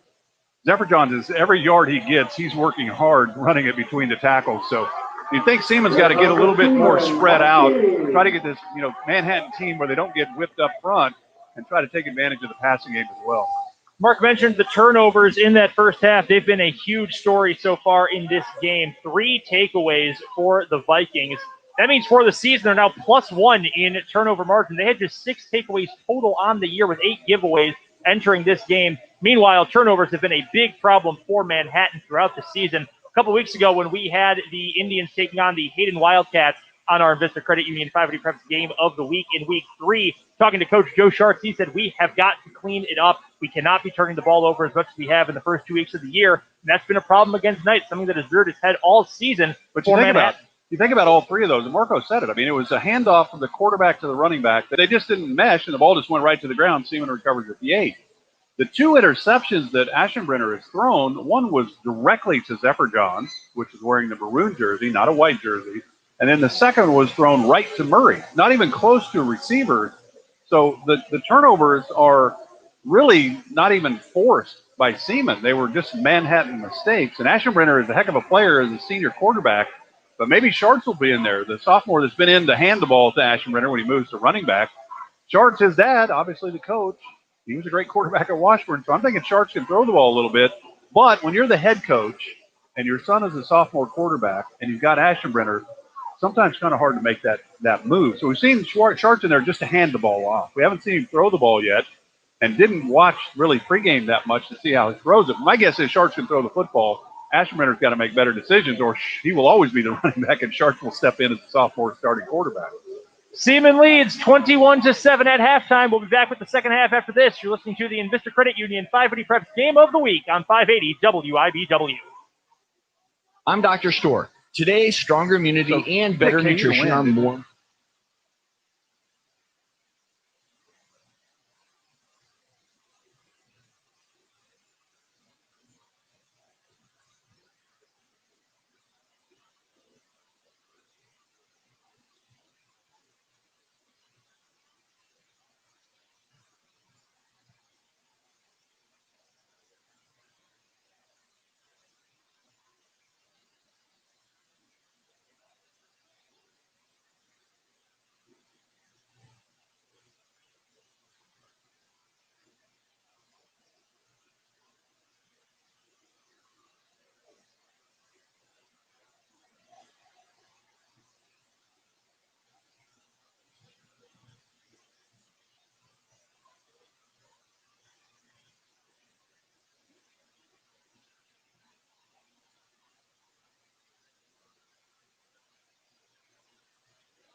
I get it.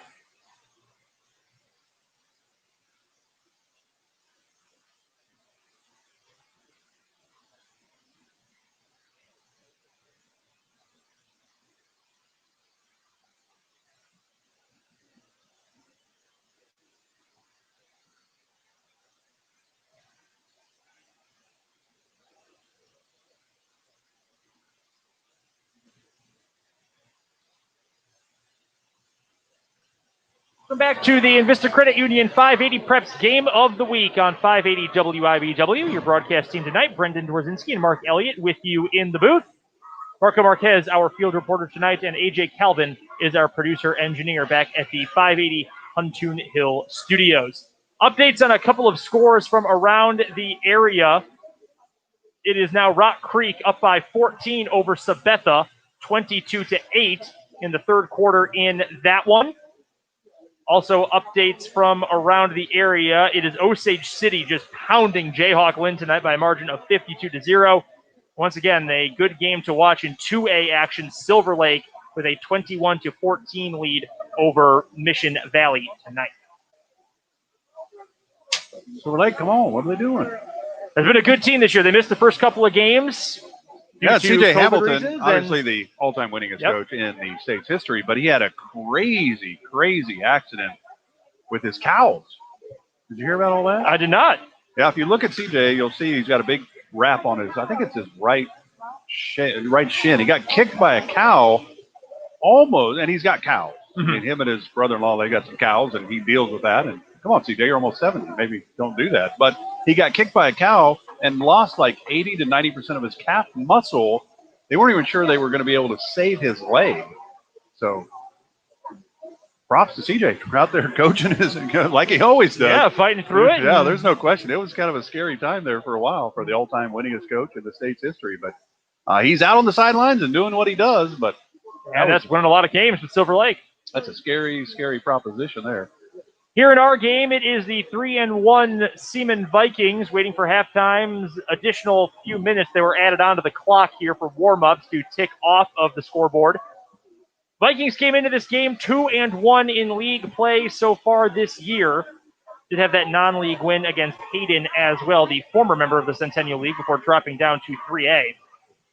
Junction City, 4-0 in Centennial League games so far this year. The only team with multiple league games to be undefeated in them so far. Emporia is 1-0. They only have one league game so far, though. They're playing Washburn Rural tonight, and we're trailing at the half at last check. Manhattan 1-1 in the league. Seaman 2-1. Both can make a big move with a win here tonight. The Vikings have the advantage there. To start off this third quarter, it's the veteran kicker Grant Snowden for Manhattan to send this one away. He'll be kicking toward the south end zone, which means that Seaman, after returning, will be moving from right to left across your radio dial. Snowden gets ready with Caden Meredith deep to return for the Vikings. Snowden puts his right arm up to signal that he's ready. Takes a few steps to approach, puts his right leg into it. It's a squib kick to start off this third quarter. Short kick. Kobe Jordan dives on top of it. He's the up man at the 27-yard line, which is the furthest back field position for Seaman tonight.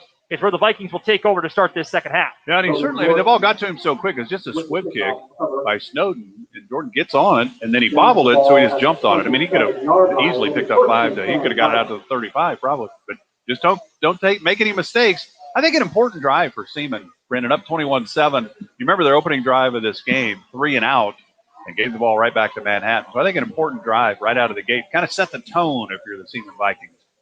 And on first down, senior quarterback Reed Cowan will start in the gun.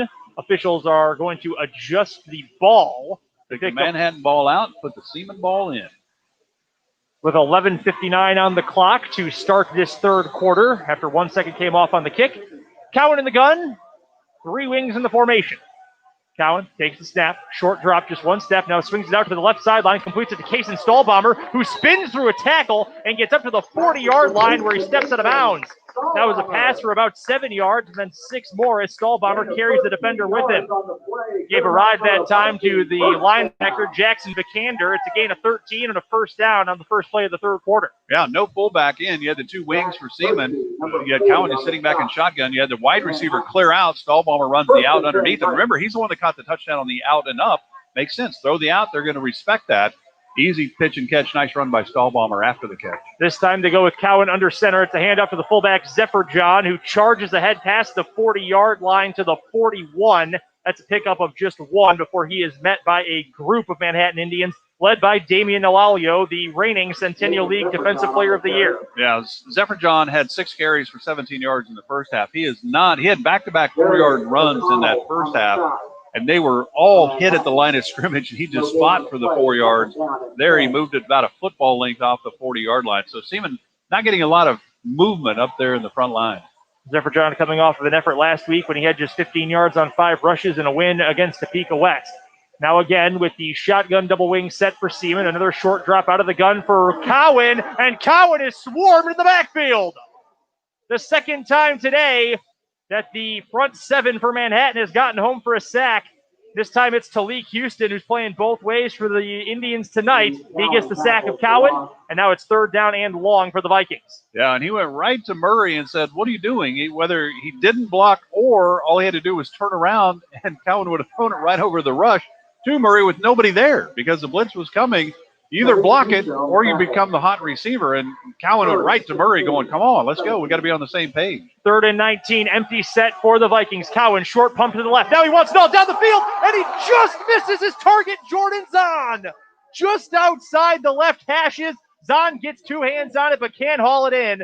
Just a little bit too much on the throw, and it leads to another punt for Seaman. Yeah, it reminds you of the play I think it was in the second quarter to Cooley, the tight end, or Colley to the tight end, where they were at about the 25. Colley got behind everybody. It was about a yard too far. Colley could barely get his fingertips on it. Kind of the same thing there for Zahn. Had him, and if you hit him in stride, that is a touchdown for Seaman. Cowan just a little bit off on these 2 long throws. Made a great one on that final touchdown to Stahlbomber on the out and up, but has missed 2 opportunities that both would have been touchdowns. 2 men back to return this punt for Manhattan. Zephyr John, the lefty, kicks it away. A sidewinding kick that's caught at the 36-yard line for Manhattan by Sequoia Robinson, who bounces all the way out to the far left sideline. Gets a block, gets to midfield, now tries cutting it back at the 40. He's got a caravan in front of him, and 1 man to beat. To the 20, to the 15, 10. Robinson is into the end zone. He returns the punt all the way for the Manhattan Indians. Touchdown. 10:08 on the clock here in the third quarter, and the Indians cut into the 2-score lead. It's now a 1-touchdown game. Boy, I tell you, that was some great speed, and he backtracked. As soon as he caught the punt, Brandon, he went back 6 yards and then just outran the Seaman defense.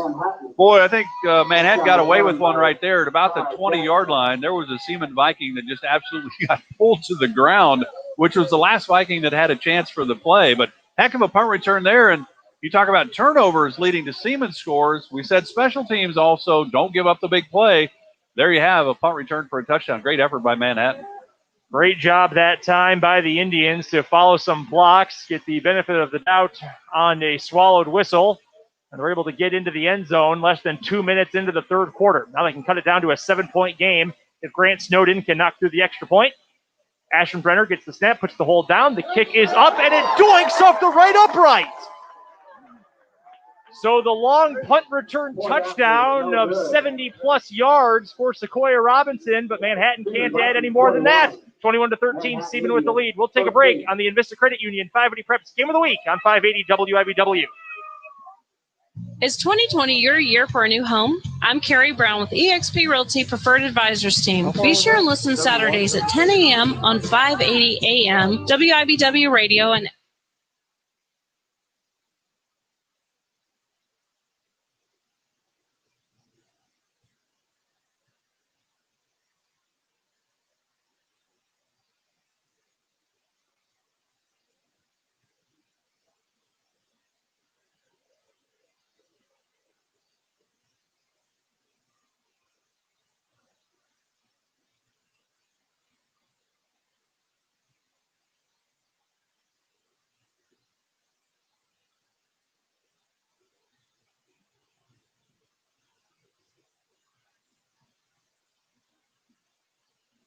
.08 on the clock in the third quarter. It's a 21-13 lead for the Seaman Vikings after a 71-yard punt return touchdown by Manhattan Sequoia Robinson. Boy, Robinson showed some speed. He caught it on the right hash, then backtracked about 5, 6, 7 yards, then outran Seaman's defense to the sideline, and the wall was set up. It was obviously a left punt return. Boy, and they blocked it beautifully. Might have got away with a hold around the 20, but heck of a return. Grant Snowden with the squib kick for Manhattan. It's fielded at the 20-yard line by Peyton Murray of Seaman. Looks for a hole, gets to the 35, weaves between 3 different Manhattan players on special teams, and it gets all the way to the 40-yard line. The field position domination continues for Seaman. They'll start this next drive with only 60 yards to go to the goal line. Yeah, and Seaman on that first opportunity, starting the third quarter with the football, boy, I missed would have been, a 65-yard touchdown pass. Ball just out of that reach of Jordan Zahn, who got behind the entire Manhattan defense. We saw that in the first half. Seaman has the ability to get behind the secondary. They've just missed on some of those throws. Did have one touchdown throw by Cowan in that first half, an 18-yarder to make it 21-7, but now 21-13, new game. 2 wings and a tight end in the formation on first down and 10. One of the wings gets it. It's Peyton Murray who sweeps behind the quarterback and gets dropped for a loss of 4. It looked like he may have stumbled as he took the exchange from Cowan, and he's dropped in the backfield. Yeah, that's Alalio there coming from this defensive tackle position. He just whipped off and he was on the side Murray was, which was right going to the left. He ran across the offensive line and just tracked him down from behind. You can see why K-State would like him to come to be a part of their football program. That was a pretty athletic play by Alalio at 6'1", or at 6'2", 270. 9.5 minutes to go in the third quarter. Seaman up 8. Second down, shotgun snap, bootleg to the right, deep throw. Cason Stillbomber's got it on the right sideline to the 20 to the 15. He's eventually escorted out inside the 10-yard line. This time Cowan goes deep, and he's got Stillbomber for the big gain. 54 yards, it looks like, if they put it at the 10. That's what it would be, 54. Or they're going inside the 10. Where are they going, the 6? They're going to the 6, so 58 yards on that pass flow. And then, again, I said, Seaman's able to get behind. That was a perfectly thrown ball by Reed Cowan. Stallbomber, a little corner route, right on the money. That's how you answer a punt return touchdown you just gave up. Vikings get a big play of their own. Now have a first down and goal from the 6-yard line. Twice they've been inside with goal to go. They punched it in both times. 2 wings in the formation. They're Murray and Stallbomber. Zephyr John, the deep back. It's a handoff to Zephyr John. He's trying to plow ahead. Keeps churning the legs. No whistle yet. One lineman for Seaman throws up the touchdown signal. Nothing from the officials. Still waiting. And they are going to rule Zephyr John down at the 2-yard line. Gain of 4. Pardon me, it was Reed Cowan who kept that, not Zephyr John on the take. It was a very tight exchange. Yeah, they were fighting for the ball. The quarterback won that battle and pulled it back. That's a heck of an effort, though, to pick up 4 yards on that. 2nd down and goal from the 2 now after the run again by Cowan. Correct that one. T formation look on 2nd and goal. Cowan turns around, hands it off. This time it's the fullback, Zephyr John, powers his way forward.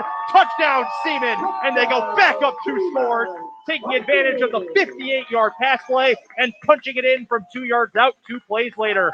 27-13, Vikings lead the Indians. Boy, what a pass play to kind of get the momentum back in Seaman's favor, if you will, because you have an opportunity for the same play that they hit there, except that would have been Jordan Zahn. He would have scored because he was 10 yards behind everybody for Manhattan on the first possession of the 3rd quarter. Then you give up the punt return. Then you come back with a 58-yard right on the money throw from Cowan to Stahlbomber. Takes it all the way down to the 6-yard line 2 plays later into the end zone. Big answer by the Seaman Vikings. The extra point is good, so after 4 plays in 1:32, Seaman goes back up, now leading by 15, 28-13 over Manhattan. We'll take a timeout. You're listening to the Invista Credit Union 580 Preps Game of the Week on 580 WIBW. Okay, forest animals, kids are coming to the forest, and it's up to us to make their visit a good one. Sparrow, have you practiced the most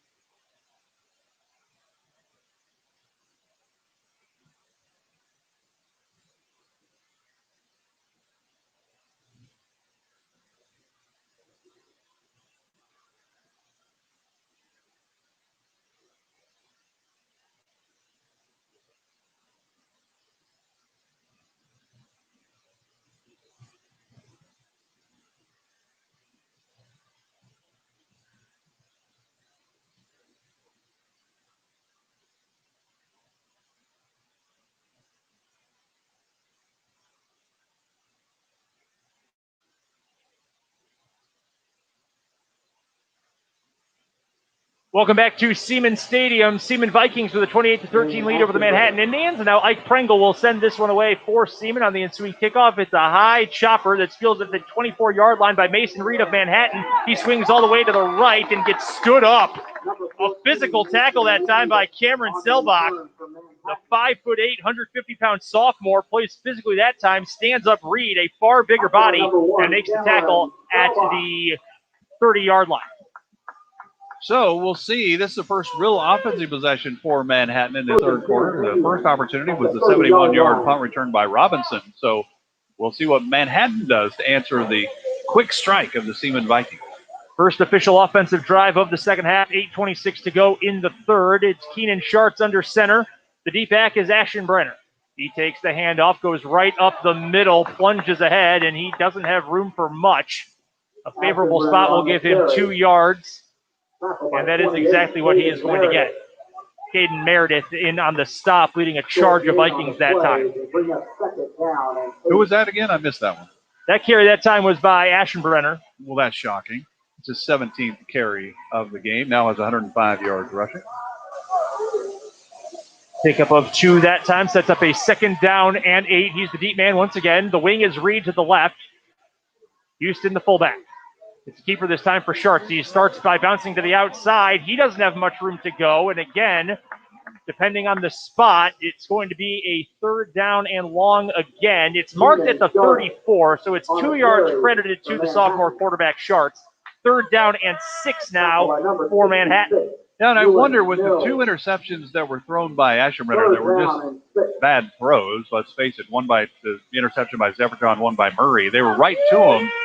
Schartz is staying in at quarterback now in this 3rd down play. You would think we might get to see Schartz throw a pass here, but that's really not Manhattan's way. But you would think Schartz can throw the ball. His dad, a heck of a quarterback. 3rd down and 6, double barrel shotgun look from the far left hash, and we've got a flag for an illegal procedure against Manhattan. Yeah, a little quick off the jump there. But Schartz was going to throw it. So that's a good sign for the sophomore quarterback. See what the play call is this time for Manhattan after they get backed up 5 yards because of a false start. Good opportunity for the Seaman defense, leading by 15 with just a shade over 7 minutes left in the third quarter to make another defensive stand. Defense has played well overall in this game for the Vikings. They've got 3 takeaways in this one and, of course, a couple of 3-and-outs as well. Big moment here. Manhattan with the ball. Elalio in as a tight end off the line to the left. 2 wide receivers, wide side right. Sharts has it. He has to escape to the right. Pressure comes from Cowan. The throw goes to nobody in the flat. It was Reed Cowan with pressure from the blind side. Gets around Sharts, and a flag comes in late. That's for intentional grounding. Yeah, good job by the sophomore. He had 0 chance there, and he kind of, the old NFL rules, he would have been okay because he got outside of the tackle box, and he just threw it. I don't know if it got to the line of scrimmage maybe, but that's what, as a sophomore quarterback, that was pretty good heads-up play by him. He had no chance whatsoever. Thought he might get away with it, and the Seaman fans didn't want him to get away with it. The officials thought about it for a while, then threw the flag. Didn't want to take the unnecessary hit to the ground, so he'll sacrifice the yardage anyway by throwing it to nobody. And now a punting situation for the Indians with 6:52 to play in the third. Dane Aschenbrenner on to kick once again. Averaging about 37 yards per punt on the season. He's had a couple short ones today. Gets his right foot into this one. It's a line drive kick. Takes a good bounce from Manhattan, picked up by Murray at his own 39-yard line. Tries swinging outside to the left sideline, and he is wrapped up and thrown down to the ground. Tyjon Jackson, known for his returning prowess, in as the gunner that time and makes the stop on Murray at the Seaman 37-yard line. That's where Cowan and the offense will take over. Yeah, tough spot, but it only cost him a yard. I thought it should have been at 38, but they're marking it to 37. Murray tried to go retreat and try to see if he could outrun him. He could not. So really good punt coverage there by Manhattan. So 28-13, Vikings with the ball, 6:40 to play in the third. Great drive by Seaman, and they did it through the air. Haven't had a lot of great running room and running success. They've had a lot of guys open down the field, though, and Cowan certainly took advantage of that with a 58-yard throw to set up the last touchdown. The officials stop play. Our white hat talking to one of the players on the field. It's Elalio. And it looks like it might be... I think they just said, Elalio, you're getting in too quick into that Seaman backfield. Would you go take a break and come back later? So they chatted with him. So, who knows? Maybe he's got some blood on his arm or something like that because the official talked to him and he ran off the field. So. And that is a great call, Mark. That is, I think, what they are looking at. They're checking out what looks to be a cut on maybe the right arm. He has to come out for a play, and that's a big bonus for the Seaman offense. Might be able to run it now. Kobe Jordan is in as the fullback on this play, flanked to the left of Cowan. Shotgun snap on first down. He has to evade to the right. Looking downfield, throws to the right sideline. High ball. He was looking for Ireland, and he threw it too high. That was Stahlbomber, who was deep down the field. Threw it a little bit over his leading receiver's head, incomplete. Good job by Cowan. It was a drop back, kind of trying to do a little out and up movement. He kind of made his shoulder fake and then got out of the pocket because Manhattan was coming. Manhattan's been blitzing a little bit as well from the secondary, which is allowing Cowan to hit some big throws because when you blitz, you're basically man-to-man in the secondary. Seaman has certainly been able to get receivers open. Haven't hit them all the time. 6'4", is what Cowan is, 123 yards passing, and, of course, has that touchdown he threw to Stahlbomber in the second quarter, and then has the 58-yarder to set up the first score of the second half for Seaman. Seaman up by 15, 28-13, 6.5 minutes on the clock here.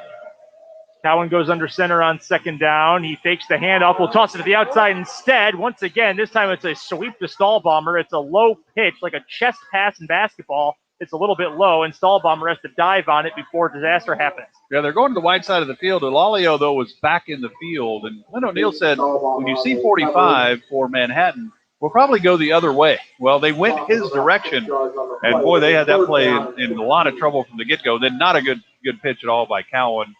Stahlbomber maybe a little deeper than he thought, but Stahlbomber just fell on the ball, so you lose, 5 yards on the play.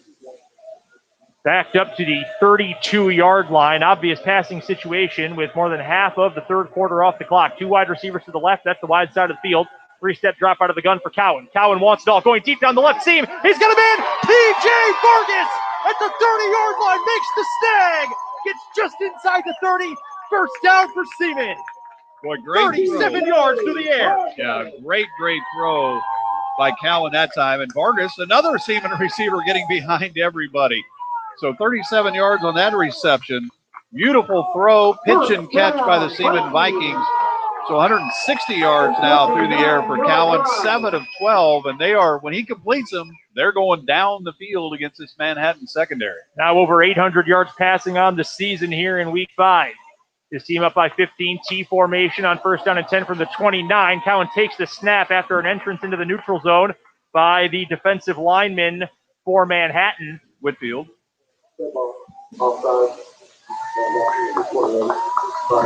EJ Whitfield gets called for the penalty. That will give 5 more yards to the Vikings. And he goes out. Penalties are, especially because your practices are weird right now when not everybody shows up because of this whole pandemic thing. So it's you kind of understand some of these penalties that are happening, probably that both coaches are not happy about at all. And that one's just, when you jump off sides, that's one of the things back in your two-a-days when you're running, the coach always tries to get you to jump off sides so he can back you up and you got to run farther. Coaches don't like that. 1st and 5 for Seaman. Handoff this time to Zephyr John. Zephyr John runs with an angle to the left, gets inside the 20-yard line, and with the body extension is down to the 16. 8-yard run, 28-yard rushing now for Zephyr John on 9 carries. But that was probably the biggest hole, Brendan, I would say he's had all night. Would you buy that? Absolutely. He has been bottled up. The big runner for each team. It's Houston on the other side for Manhattan, Zephyr John for Seaman.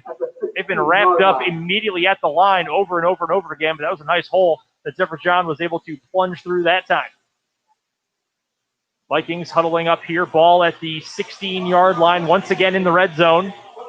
Vikings are 3 for 3 in the red zone so far in this game. Cowan goes under center, Zephyr John the fullback behind him. It's a sweep handoff from Murray going from right to left. He gets inside the 15-yard line and is decked at the 12. Gain of 3.5, maybe 4 yards on the carry that time by Murray. Yeah, and that was the play that they ran when they got the interception by Zephyr John down to the 19-yard line.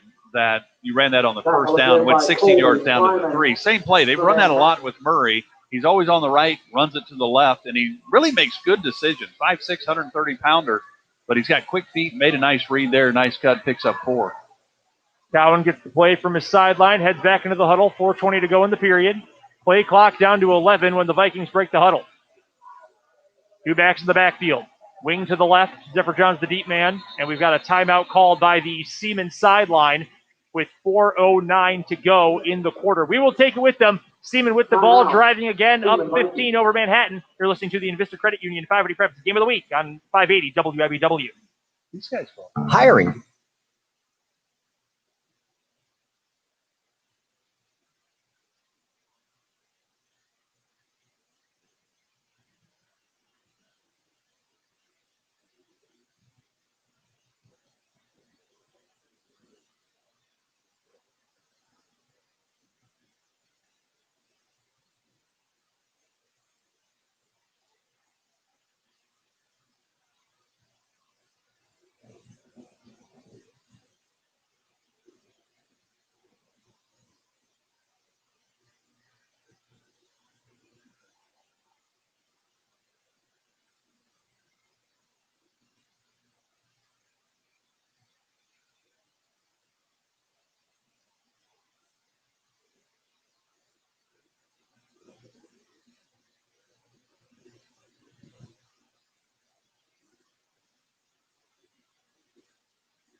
.409 to go in the third quarter. The Seaman Vikings with the ball at the Manhattan 12-yard line, leading by 15, 28-13. Good drive this time. 6th play of the possession coming up for the Vikings. This drive really centered around a 37-yard pass on a 3rd down and 16 from Reed Cowan deep down the field. Hit his target, P.J. Vargas. Vargas' first catch of the game. I was able to continue the drive on 3rd and long, and they continue to move into the red zone. Yeah, the first couple completions for Cowan went for 5 and for 4. Since then, you've got 19, 18, 13, 58, and 37. So big chunks is what they're getting in the passing game. And that timeout called by the 2 coaches that are right by us. Didn't like what they saw up in the booth and said, let's think about this a little bit. Didn't like the play call they had. Now they've got a different formation as well.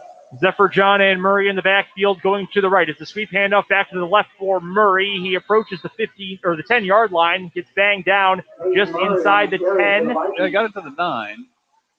So call it 3. Yeah, so he's got 19 yards rushing on 6 carries. Zephyr John has 9 carries for 28. Cowan's been sacked a few times, so that affects his rushing numbers. He's got 7 carries for 18. Of course, he does have a 20-yard run. That was a big catalyst in that last 46 seconds of the first half to get that final touchdown to go up 21-7 at the half. Now 28-13 Vikings. Clock running 3:35 in the third. Cowan breaks the huddle, heads back to the line of scrimmage, gets behind his center, Ewan Mills. Zephyr John, the fullback. It's another QB sneak for Cowan. That play has worked effectively all night long. He plunges ahead. The line to gain was the 6-yard line, but the initial spot on either sideline marks him down 1 yard shy. Yeah, they give him 2 there. So it is now 4th down and 1 from the 7-yard line. Nose of the ball at the 7. And so this typically is Zephyr John territory, 4th and 1. He's been bottled up, but he runs hard. So you would think that this is either the sneak by Cowan again or it's Zephyr John running the football. Wouldn't mind. Cowan's really athletic. Wouldn't mind just getting him out of the pocket, give him a little run-pass option and let him run for it, but he's under center. Zephyr John directly behind him. It's a toss play to the outside. There. Wide open, Kason Stahlbomber. No one covers him out of the backfield. Touchdown, Vikings. Nobody was looking for the wingback. Cowan tossed it to him on the right side. He takes it into the paint. Touchdown, Seaman. 34-13. Vikings lead late in the third. Boy, to John Jackson, the corner on that side for Manhattan. As soon as the ball was snapped, he came in and across. The toss just went right by him. I mean, that was an easy walk-in touchdown. So they were blitzing on the play, thinking the ball was going to be run on 4th and 1 inside the tackles. Obviously, it did not. Great play call there by Seaman. Stahlbomber with the easy 7-yard touchdown run. And we've got movement on the extra point attempt. It's offside being called against the Indians. That will move it half the distance to the goal if accepted. Well, if they stop it, though, they didn't let it go through. So the whistles were blowing before they were even they don't even have an option, I don't think, because of the way they blew the whistle. Yeah, player came across, which caused motion from the offensive line, or from the blocking group, I should say, which will kill the play. So with 2:38 to go here in the third quarter, some confusion on the field. Seaman trying to figure out what play it wants to run, or if it's just going to kick again. So with this score, and obviously the extra point's good, 35-13, Seaman on top. We might see young Sharks, the sophomore quarterback, get to throw the football a little bit. He was in there in the last possession to throw it. Ashenbrenner had 2 terrible interceptions in the first half. Obviously ran the ball well. He had, 16 carries for 103 yards. But you would think down like this, and Manhattan's not going to just come out and chuck it all over the place. That's not what they do. Pringle with the extra point attempt. The penalty was declined from upstairs, and the extra point is up and good. 2:38 to go in the third. Manhattan now trailing as they get the ball back next, 35-13. The Seaman Vikings are rolling here in the third quarter. We'll take a break. You're listening to the 580 Preps and Vista Credit Union Game of the Week on 580 WIBW. Mark your calendars.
Seaman kicks off after extending its lead to 35-13, and it's a short kick recovered by Manhattan.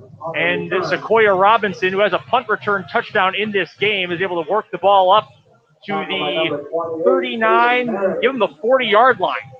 So good field position for Manhattan. Some chaos on that kick.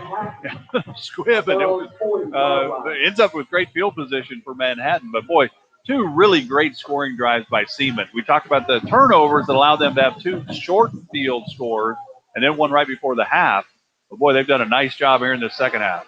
First down, it's a quarterback keeper on the read option by Dane Aschenbrenner. He dives ahead and is stopped after a gain of maybe a yard. I think they'll give him one. But here's the deal. 16 carries for Aschenbrenner in the first half, 103 yards. Both of his carries this half, one went for 2, one for 1. So they certainly have zeroed in. When Aschenbrenner's in there, we've got to watch him running the football. Talik Houston lined up to his right, one wide receiver on either side of the formation. Aschenbrenner takes it. Quarterback power has a hole right up the middle. Gets past the 45, past midfield. He's eventually tackled by Murray in Seaman territory. Good. Looks like they're going to give him 10 on that one. A good run that time by Aschenbrenner to pick it up a little bit. Gain of 10 and a first down for the Vikings. 35-13, Seaman still with the lead with 1:50 to go in the third. And Joe Sharks is who he is. With his talent that he's got, Aschenbrenner is the talent running the football. They're not going to change, even though they're down 35-13. They keep doing what they do, which helps Seaman, I think. Clock's always running. Aschenbrenner, quarterback power again. This time he angles off to the right, gets inside the 45, down to the 41-yard line. Another gain of 7. So Aschenbrenner starting to move the ball with his legs a little bit more. That's 17 yards on the past 2 runs.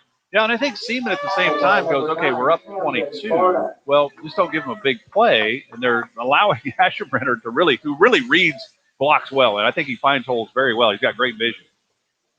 Second down and a long 2 for Manhattan. Screen pass to the outside. It's Israel Newby with the catch. Gets around one defender, passes the 40-yard line, and is stopped at the 38. But that's enough for the first down. 3 yards on the bubble to Israel Newby. A rare pass for the Indians, and they're able to move the chains with it. Yeah, Aschenbrenner 3 for 7, which is good. Now he's completed more to his own team than Seaman. It's 3-2, but three completions for 16 yards. Newby's first catch. He's been targeted a few times. Missed him a couple. Under 50 seconds left here in the third quarter. 22-point lead for the Seaman Vikings. Their defense trying to make a stop here in their own territory. Aschenbrenner in the gun. Houston to his left. Houston takes the handoff on first down. Bursts right through the middle. Has a nice gain of 8 yards up to the 30-yard line. That's the kind of burst we have not seen from Houston yet in this game. And it's a solid carry on 1st and 10, gain of 8. You're exactly right, Brendan. He had 6 carries Houston did in the first half for 11 yards. His longest run was 5.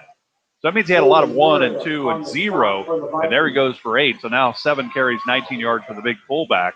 But Manhattan certainly getting some chunk yardage at 7, 8, 9 yards every time they run it right now. Indians run to the line to get one more play off before the end of the quarter. Aschenbrenner keeps it, tucks it, gets around the defensive line, and burrows down into the ground at the 25-yard line. So that's 5 more yards for the senior Aschenbrenner. It's a first down for Manhattan, but with just 3 seconds on the clock here in the third, those final seconds will tick away. Put your 4 fingers up. We're headed to the fourth quarter. The Seaman Vikings at home with a 35-13 lead over the Manhattan Indians. We head to the fourth. You're listening to the Invista Credit Union 580 Prep Game of the Week on 580 WIBW.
It's 104.9.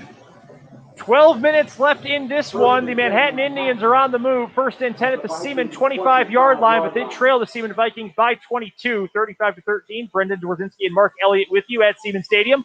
1st and 10, Dane Aschenbrenner runs off tackle to the right. The quarterback for Manhattan tucks and runs and gets 3 yards on the first down carry up to the 22-yard line.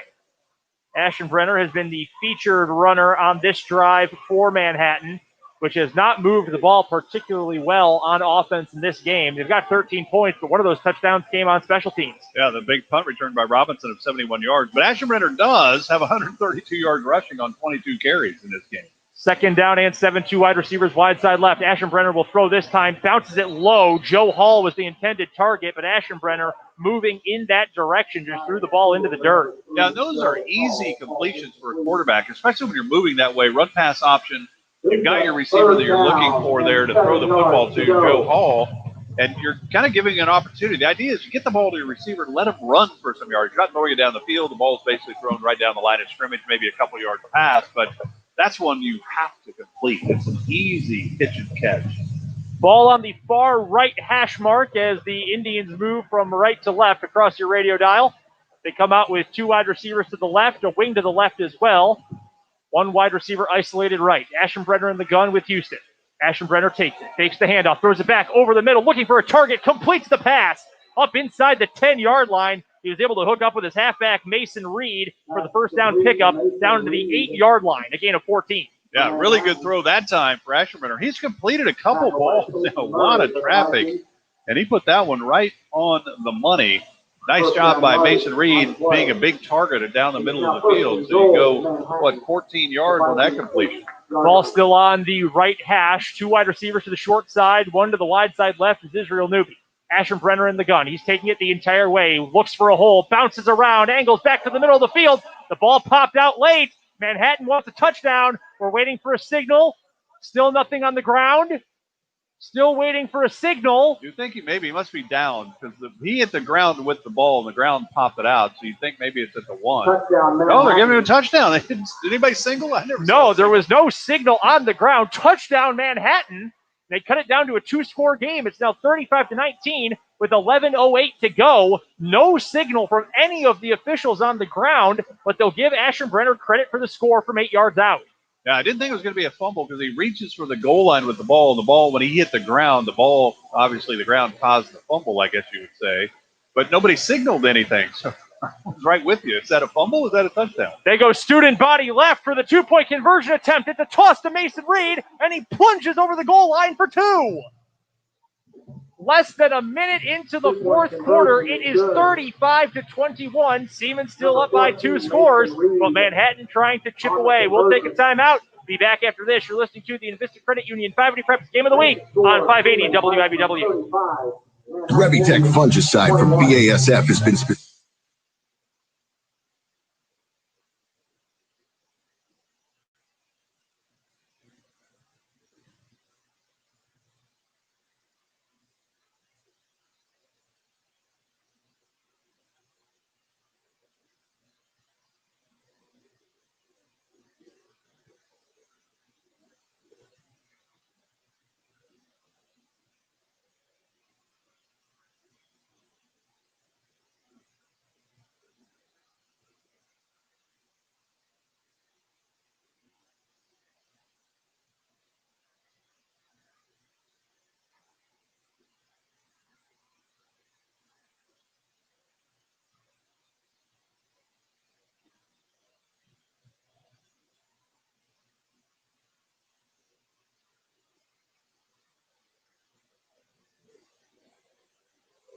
$11:08 to play on the Invista Credit Union 580 Preps Game of the Week on 580 WIBW.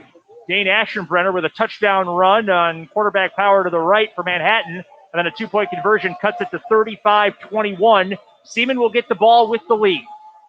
Grant Snowden, sophomore kicker, approaches. Another squib kick. It bounces off of a Seaman player, and it's recovered by the kicker for Manhattan. Hit Jordan, didn't it? It's a sharp kick. It hits Manuel Hernandez, the up man on kick return blocking. He's not able to haul it in. It bounces right off his chest, and Manhattan gets it back at its own 48-yard line. Yeah, when you squib kick those, you're too close, 10 yards away. You've got to get out of the way. You're not going to field it. So you move, let the ball go by you, and let the next line of a return team get the football. He just couldn't get out of the way. Right off his legs, right back to the kicker, basically. First down and 10 for Manhattan, trailing by 14, just over 11 minutes to go in the game. The quarterback, Ashton Brenner, designed roll to the left. A late pop pass to the outside to his target, Joe Hall, breaks one tackle and gets into Seaman territory before eventually being smothered by Nathan Zephyr-John out of bounds at the 47-yard line. That's a pick up 5, and it's really like a running play, but a nice job there. And that's only the second catch for Hall. But giving 5 there, he's got 2 catches for 9, 35 yards throwing on 5 completions and 11 attempts for Aschenbrenner. A couple times in this game, Manhattan has designed that pop pass, but each time up until then, Aschenbrenner had kept it. Now, with second down and 5 to go in Seaman territory, the wide side of the field is the right, ball on the near left hash. Aschenbrenner in the gun.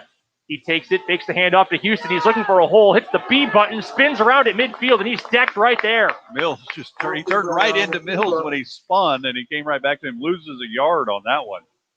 Nice pursuit angle by Mills from inside the defensive front four of Seaman. They're going to actually mark him off 2 yards lost on that play from the 47 back to the 49. 7 yards to go. So now he's only got 138 yards rushing. 8-yard touchdown run and a 20-yard run in those 25 carries for Aschenbrenner. Seaman up 35-21. Defense trying to make a stand after Manhattan recovered a loose ball on its last kickoff.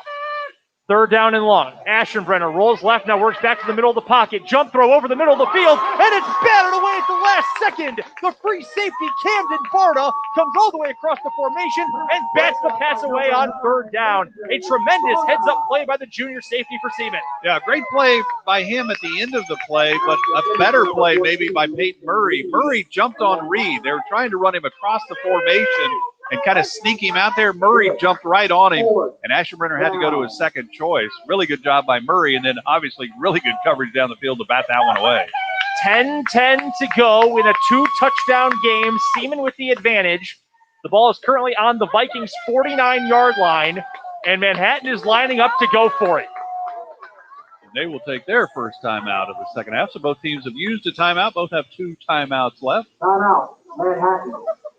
10-10 left in this one in a 14-point game. Let's go quickly to our field reporter tonight, Marco Marquez. Marco, what you got for us? Yeah, so on that last touchdown, Mark was right. The quarterback there went off the turf, fumbled. That was what caused the fumble. The mystery ref that you guys were looking for the signal, well, the reason that you didn't see him because he was 30 yards away from the end zone, and that's the Whitecap board tonight. He raised his hands up right before the 2-point conversion completion by Manhattan. So there is your mystery ref tonight. Whitecap was 30 yards away from the end zone. That's why you didn't see him call the signal. And typically, Marco, you have the officials that are on the end line, the goal line, that actually signal that, and we didn't see anything from them. Maybe because the ball came out there trying to determine what happened. The late call there, but holy cow, what a job by Seaman's defense at this point. Murray made a great job jumping on Reed to take away Aschenbrenner's first try, or first look, if you will, and then Barta with a great play from the safety position to knock that one away. So now, obviously, you go for the onside kick. You get it when you're Manhattan. Now you've got 4th down and 7 to go from the Seaman 49-yard line. Huge play right here for really both sides, because Seaman kind of got back into it. They picked this up. They're down 2 scores.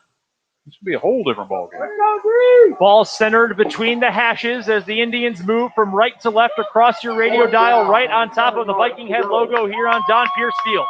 Aschenbrenner in the gun. He's got 2 receivers and a wing to the right. Isolated receiver Newby to the left. Talik Houston in the backfield. It's a fake handoff to him. Pressure comes up the middle. He lofts to throw deep, and it's intercepted by the Vikings! The 4th takeaway of the game!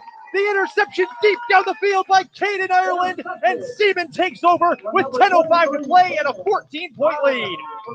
And if you're Seaman, you'd say, Ireland, drop that ball. But that's hard to do because it was a 4th down, so Seaman basically loses yardage on that play because they would have taken over at the 49-yard line. Now they're going to get it at the 33-yard line, but a big 4th down stop, another Aschenbrenner interception. Another pick thrown by Aschenbrenner. 10:05 to go in this one. Ball at Seaman's own 32-yard line. Hand up on first down. Nathan Zephyr-John has a hole, blasts through it, and gets all the way up to the 45-yard line. His head was twisted at the end of the tackle, but no flag comes in. On the play, once again, it was Charles Jones, the senior defensive back for Manhattan, who committed a face mask earlier. No call this time, though. Zephyr John's biggest run of the night, 12 yards. He now has 10 carries for 40. But that was another nice job by the offensive line of Seaman. We haven't had much room for Zephyr Johns to run the football tonight. But after you get the fourth down stop, the third pick of the game by the Seaman defense, kind of excited over there on the Seaman sidelines, up 35-21. And Zephyr Johns now getting a little bit more room. That first half, he had nowhere to go. He had 6 carries for only 17 yards. He went for 12 on that one. Starting to wear down the odd front for Manhattan's defense. 9.5 minutes to play. 2 wings and a fullback in for Seaman. Cowan under center. Handoff to Zephyr John. Gets blown up in the backfield. He's able to stay on his feet, but he's going to lose yardage on the carry. That's a great push up front. Damian Alalio leading the charge. Got some help from the nose tackle, Darius O'Connell, as well. Call that a loss of a full yard, maybe even a couple inches beyond that on the carry by Zephyr John. Yeah, that's been the challenge for Zephyr John's getting started. And so the front three of Manhattan have really penetrated at times. And that time Alalio came in really across. He's on the right side of the defense, made the tackle on the left side of the defense. He's pretty quick and pretty strong at 6'2", 270.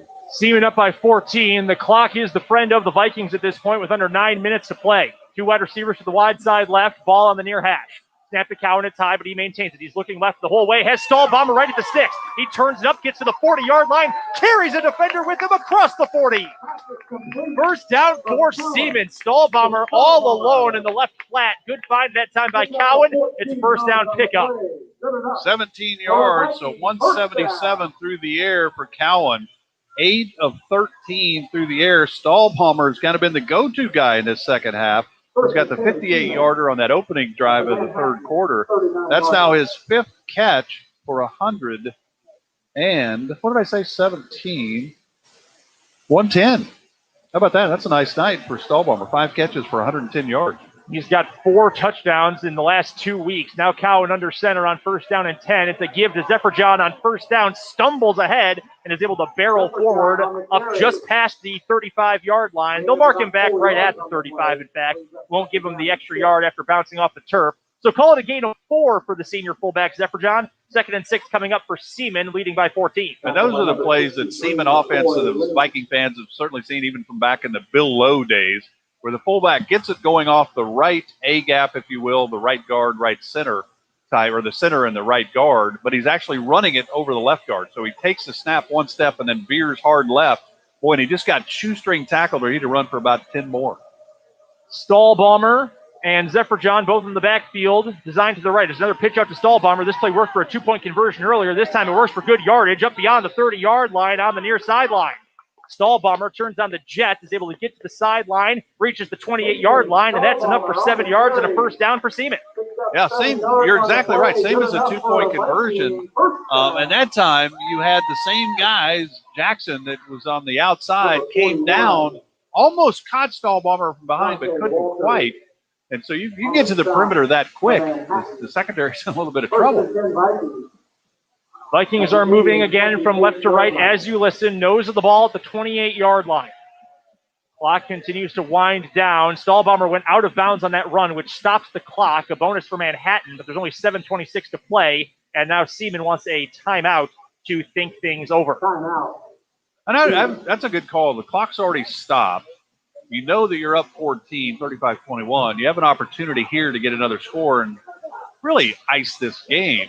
So this is a really important drive, and it's you're moving the sticks. Obviously, after the 4th down interception that Seaman's defense got on Aschenbrenner, his 3rd interception of the night, and then you get Stahl Bomber involved, running and receiving. You get Zephyr John running the football and seeing some daylight. So this has really been a nice drive because you're also using the clock, which is, as you said, the clock certainly in Seaman's favor. Quick update on some scores from around the area in other Centennial League and city play. Washburn Rural picks up its 2nd win of the season. Downing Emporia on the road, 21-14 in that one. Rock Creek also up on Sabetha right now in Sabetha by a margin of 35-15. Santa Fe Trail and Bishop Ward, that game is still knotted up in the 4th quarter, 28 apiece in that one.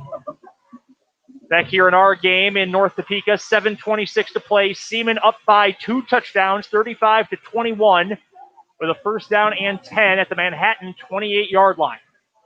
So you want to use the clock, obviously, and you're seeing Zephyr John Stahlbomber being able to run the football a little bit. So you pretty much feel like Seaman's going to run the football until they really need to throw for a first down or something like that. If they throw it, they'll probably be going to the end zone, you would think.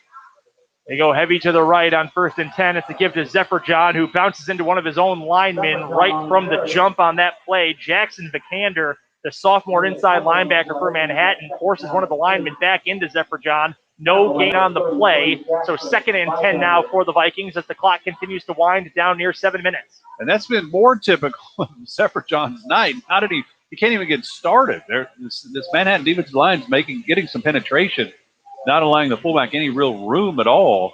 Biggest run for Zephyr John's been 12 yards tonight. 7th play of the drive coming up. Cowan under center once again. Zephyr John's the fullback, 2 wings in the formation. Stahlbomber comes in motion. Now pressure comes from the blind side, and for the 2nd time tonight, Cowan is dropped for a sack. That time it was a safety blitz by Ty Jackson. Comes right between the wing on the right side of the formation from the defensive perspective. Drops Cowan for a loss of 5 back to the 33. Yeah, 15 yards rushing now for Cowan, but it's not his rushing ability. It's the sacks he's taken. That's probably the 3rd or 4th sack that he has taken tonight. And he had an opportunity, too. If he had had any time at all, had a guy from the backside running a post that he was past everybody, Manhattan secondary, which would have been where the safety blitzed from. 2 receivers wide left. 3rd down and 15. Cowan has to evade to the right. Pumps once. Now throws down the field. Has a man open. It's Zephyr John. And it squirts right through his arms and incomplete. Well, great job by Cowan getting out of the pocket, Brendan. And then he sees the fullback. Zephyr John's down the sideline, and he underthrew him. So Zephyr John slides, tries to make the catch, has it, and then hits the ground. The ball bounced out. That was a nice effort to get away from the pressure by Cowan, and he just couldn't put the ball right on the money. Zephyr John's had a chance, and it would have had a first down, I think, right around the 16, 17-yard line, because they've got to get to past the 18 for a first down. I think that would have been a first down. Good effort by Cowan, and then sees his guy wide open, just didn't quite get it there. 4th and 15, the offense stays on the field for Seaman. It would have been a 50-yard field goal from here. Down to 3 seconds on the play clock. Seaman is still adjusting the play. And where they're supposed to line up on that one. And Glenn O'Neill will call a timeout for the Vikings. So that'd be their last timeout.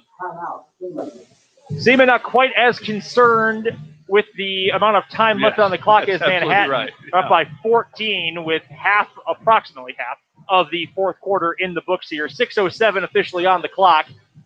4th down and 15. And again, Mark, kind of in no man's land here. A punt, you're so far deep in Manhattan territory already. You don't want to sacrifice maybe 15 yards field position. But on the other side, can't quite kick a field goal from here. Your kicker already missed one short from 44 tonight. Yeah, and if he would have hit that one like he hits the extra points, I think he would have made it 44. But this one would be about a 50-yarder, so I don't think that's a good play there. But the problem here is, can you get Cowan enough time? Your receivers have been getting open down the field, so you think they got to do something to get Cowan out of the pocket to give him an opportunity. Really good athlete, shown some really nice moves with his legs. He's got some speed. He's got good size.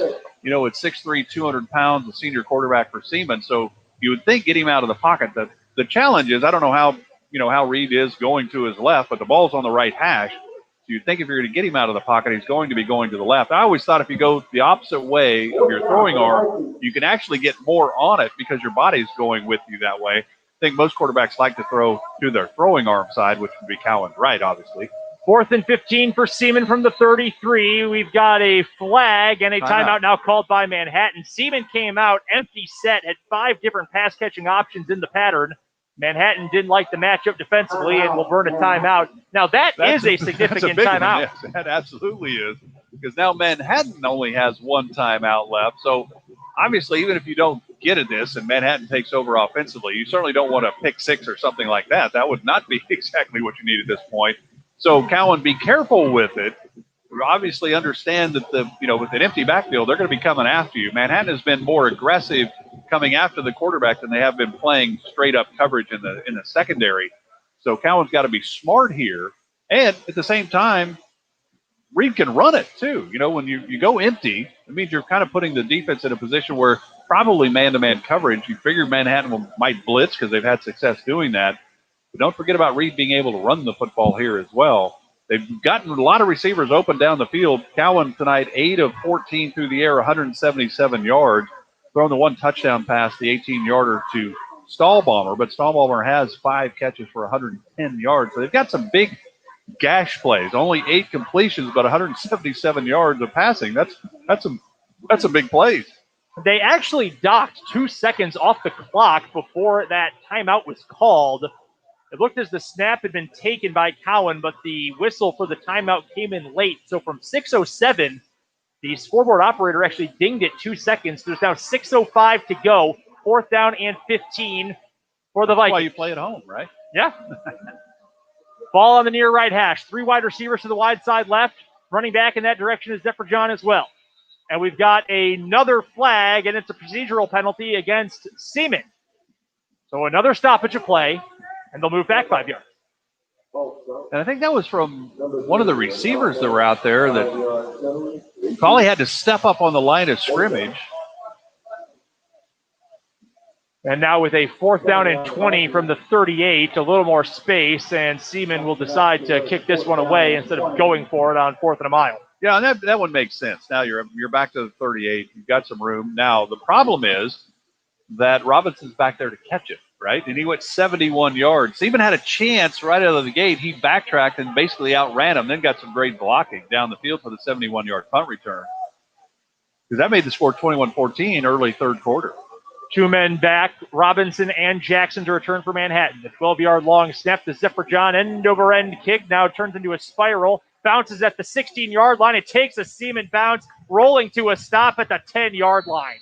That is a tremendous situational punt by Nathan Zephyr John. It dies out after 28 yards at the 10-yard line. Yeah, short, end over end, and then landed about the 15 and then went right to the 10. So perfect, because you punted it where Manhattan return guys were not going to make a running catch on that one because they knew they couldn't return the ball at all. So perfect job by Seaman there. You used some clock, obviously. It was a really nice drive. Took a lot of time after stopping Manhattan on 4th down and 9 or 4th and 7 from the Seaman 49.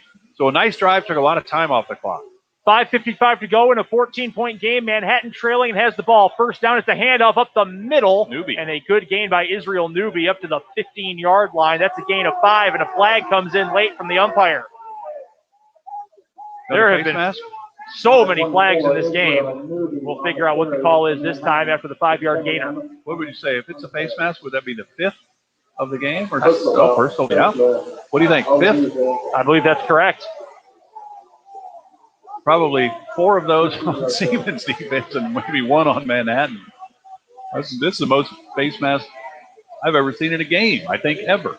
So a run of 5 for Newby, and he will get 15 more yards tacked on at the end of it. So from the 15 up to the 30-yard line, first down and 10 for the Indians. They spread it out here. Newby still in the backfield to the left of Ashenbrenner. 1 wide receiver to the right, 2 to the short side left. Ashenbrenner puts his hands down, waits for the snap. Pressure comes from the right. He has to roll slightly to that direction. Now he has to back up as pressure comes. Bombs it deep down the field. It's underthrown and nearly intercepted. Oh, it hits Caden Ireland in the left bicep, and he can't quite haul it in off the bounce. Incomplete pass deep down the field. 2nd and 10 now for Manhattan. Yeah, nice job by Ashenbrenner in the pocket. He was wanting to roll to the right, nothing there, so he turned, came reverse direction, came to his left. Then he saw his receiver down the field open, and then he just didn't get it to him, and Ireland read it perfectly like a center fielder. Came over and had an easy interception. He's already got 1 tonight, but he couldn't hang on to that one. Almost a 4th interception of the ball game. 3 receivers in the formation, 2 by 1 with a running back in the backfield. Ashenbrenner takes a high snap, leaps for it, hands to Newby, who squirms through a hole, gets up to the 35-yard line and maybe a couple inches more beyond that. Call it a gain of 5 for Newby. 3rd down and 5, a long 4, if you will, for the Manhattan Indians. Yeah, Manhattan obviously in 4-down territory, down 2 scores. You're nearing the 5-minute mark of the game. Passing game has not been great for Manhattan. Ashenbrenner running it has been really good. They hustle back to the line. 3rd down and 5. Ashenbrenner designed roll to the right, throws it into the flat, complete to Mason Reed, and Reed is dropped right away. Nice play by Stahlbomber. Jason Stahlbomber, number 14 on number 14 crime right there, makes the stop at the 38-yard line. It's a gain of 3, so 4th down and 2, 4:50 to play. Seaman defense with a chance to make a big stop here, leading by 14. Ball in the far right hash. Ashenbrenner takes it. It's a pass. Throws into the flat. It is caught. Boy, heck of a catch there. Is that Reed again? And it's intercepted. It looked like it was caught initially by Reed, but in the end, it's taken away by Seaman. So that wasn't Reed. That was Holloway, the tight end. So he caught it, it looked like, and then Seaman was right there, had great coverage. Just took it away. What'd you say? That's what happened? That was a bizarre play. It looked from our angle. It was on the far side of the field. The ball popped out at the end, and the Vikings come away with their 4th interception of the night. Who gets it? I believe that was announced for Ireland. His 2nd pick, I believe that was the official ruling. Yeah, they jumped it past. I mean, Ireland, if that was Ireland that did that he missed an obviously easy interception there. He basically took that away from the tight end. That was a heck of a defensive play. Jumped on that really quickly. Holloway had a chance. It looked like he was trying to get, fight for the first down, and the ball just got swiped. 4:37 to go. Seaman takes over with the ball at the +41. It's a sweep handoff from right to left to Peyton Murray, and Murray runs into a wall. He's got nowhere to go. Charge led that time by Sequoia Robinson and Ty Jackson. Now, Jackson's been coming hard off the outside. And it's cost him a couple times because Seaman's got around him a couple times, but they're a loss of 4 for Murray. Ball back to the 44-yard line with 4:10 left to play in this one. Vikings with a 14-point lead. Manhattan's got just 1 timeout left. So they essentially need a takeaway here if they want to stay in this game. 2 wide receivers to the right, 1 to the left. That's the short side of the field. Cowan, short drop from under center, throws it back over the middle for his tight end, Colley. And Colley's got it directly in front of the quarterback. A straight line drive throw that time. Back up to the 38-yard line. That's a gain of 6. And it sets up a 3rd down and more manageable. The line to gain is the 31. Ball's at the 38. Yeah, basically kind of like the old tight end pop pass. You make a little play action fake in the backfield to your fullback, just stand up and dump it right over the middle. Colley's had 1 catch in the first half for 25, missed him on a touchdown in the second quarter. But that's really almost an extended running play there. An easy throw, nice job by quarterback and tight end. 3:20 to go. Heavy to the right, under center for Cowan. It's a toss play to the outside. Stallbomber looking for room. Cuts it back upfield. Gets past the 35. Lunges ahead, but he is stopped in between the 32 and 33-yard lines. 4th down and short now for Seaman as we approach 3 minutes left to play. Vikings leading by 2 touchdowns. Yeah, heck of an effort by Stallbomber. There looked like there was nothing there at all. Then he made a hard cut straight up the hash. Picks up 5, bringing up 4th down and 2. But more importantly, what you're doing is you're keeping the clock running. Joe Sharks of Manhattan knows he's only got 1 timeout. You're down 2 scores. You're saying, all right, I need my defense to get a stop here, and then I'll save my next timeout. But the only timeout I have left, the next time Seaman has it after we score. That's the game plan anyway, if you're Manhattan. Seaman finally gets to the line with 5 seconds on the play clock. 2.5 minutes to go. Hand off to Zephyrjohn. Zephyrjohn leaps ahead, and he's got 1st down yardage up to the 28-yard line. Call it 5 for Zephyrjohn. The Vikings move the chains. 2:27 left to play. Boy, really nice job there. You had the right wing come in to kind of crack back down onto the defensive tackle to create the little room for Zephyrjohn to run right off the right tackle. Nice job of the double team there. And that was a big 1st down for Seaman. The clock has not yet started to wind, and now it finally goes. The ball is at the 28-yard line. And now the play clock is down to 12, down to 11. Reed Cowan has to sprint back onto the field with the play as the play clock continues to dwindle. We're down to 5 seconds on the play clock. Seaman doesn't have a timeout. Ball in the near hash. Cowan does get the snap off in time and hands to Zephyrjohn, who passes the 25-yard line, stays low to the ground, gets all the way to the 22. That's a gain of 6 for the fullback, Nathan Zephyrjohn. Seaman had to hustle that play in there, and it works out perfectly for them. 15 carries, 52 yards rushing for Zephyrjohn. And this is the time where your fullback earns there's no scholarship here, I guess. So nice effort, though, because now Joe's going to have to use his timeout at some point. But the problem is you're down 2 scores. Seaman really has done a nice job. After the big punt return to make it 21-14 right out of the gate 3rd quarter, Seaman's really done a nice job, I think, controlling this game. 90 seconds to play. Seaman with the ball, controlling it, up by 14. Another hand to Zephyrjohn. Puts his left shoulder down and is able to fight his way ahead for 2 more yards up to the 21-yard line. 3rd down and short now coming. The clock continues to wind. And, Mark, I'm not so sure that Joe Sharks is going to use that last time out. And finally, he is going to use it with Very little time left. 74 seconds left to play. Seaman has the ball up by 2 scores. Yeah, Seaman's done a really nice job. Big pass plays, obviously, and some missed opportunities as well for the Seaman offense down the field in the passing game. But they've hit enough of them to really do a great job. They took advantage of the early turnovers by Manhattan. They had a 3-play, 8-yard touchdown drive to get on the board. They had a 2-play, 19-yard drive after an interception. The first one was after a fumble. And they got, 4 picks of Aschenbrenner in this game. So when you lose the turnover battle 5-0 on the road to a Seaman team that's kind of got some confidence to head up right now. You talked about last year, 2-7 for Seaman? I mean, this is a team that's feeling pretty good. A lot of seniors, really good leaders on this team. And, boy, they've really done a nice job. Caused 5 turnovers for Manhattan. You're not going to win against good teams with 5 turnovers. And Manhattan's got a punt returner of 71 yards, but this has not played that well. I mean, Aschenbrenner has had a heck of a night rushing the football. He's not going to be happy throwing 4 picks, but Seaman, give them a lot of credit. I think they came in here saying, hey, maybe Manhattan used to beat us all the time, but not going to happen this year. Those 4 picks on the night for Aschenbrenner give him 10 on the year in just 5 games. Turnovers have been a problem all season for the Manhattan Indians, and now they need a takeaway in the worst way. No timeouts. 1 minute 14 to play. Seaman has the ball and a 2-touchdown lead, 35-21. 3rd down and 3 for the Vikings. Heavy T to the right. Cowan under center, and he's able to draw one of the defensive ends over the line. It's actually the safety, Ty Jackson. He was waiting, Mark. You mentioned he has been coming hard over that line so far in this game. And that time, a great job to draw him off. That's a free 1st down for the Vikings. And now Manhattan can't stop the clock, and Seaman only needs to run 2 plays. Yeah. So heck of a win, I think, for Glenn O'Neill and the Seaman Vikings. I think maybe making a little statement around the Centennial League. They will improve to 3-1 in league play this season. Who did they lose to? Their one loss to Junction City. Who was unbeaten. Had a big win over their arch rival, Hayden. You called that game. Yes, it was our game of the week not too long ago. And back in week 2, as Cowan takes the snap, kneels down once. He will have to do that one more time. And from this point on, it's academic for the Seaman Vikings. Again, 4-1 overall this season. 3-1 in Centennial League play. That is good for 2nd place in the league, only behind Junction City in terms of winning percentage. They will leap Emporia, which lost to Washburn Rural earlier tonight.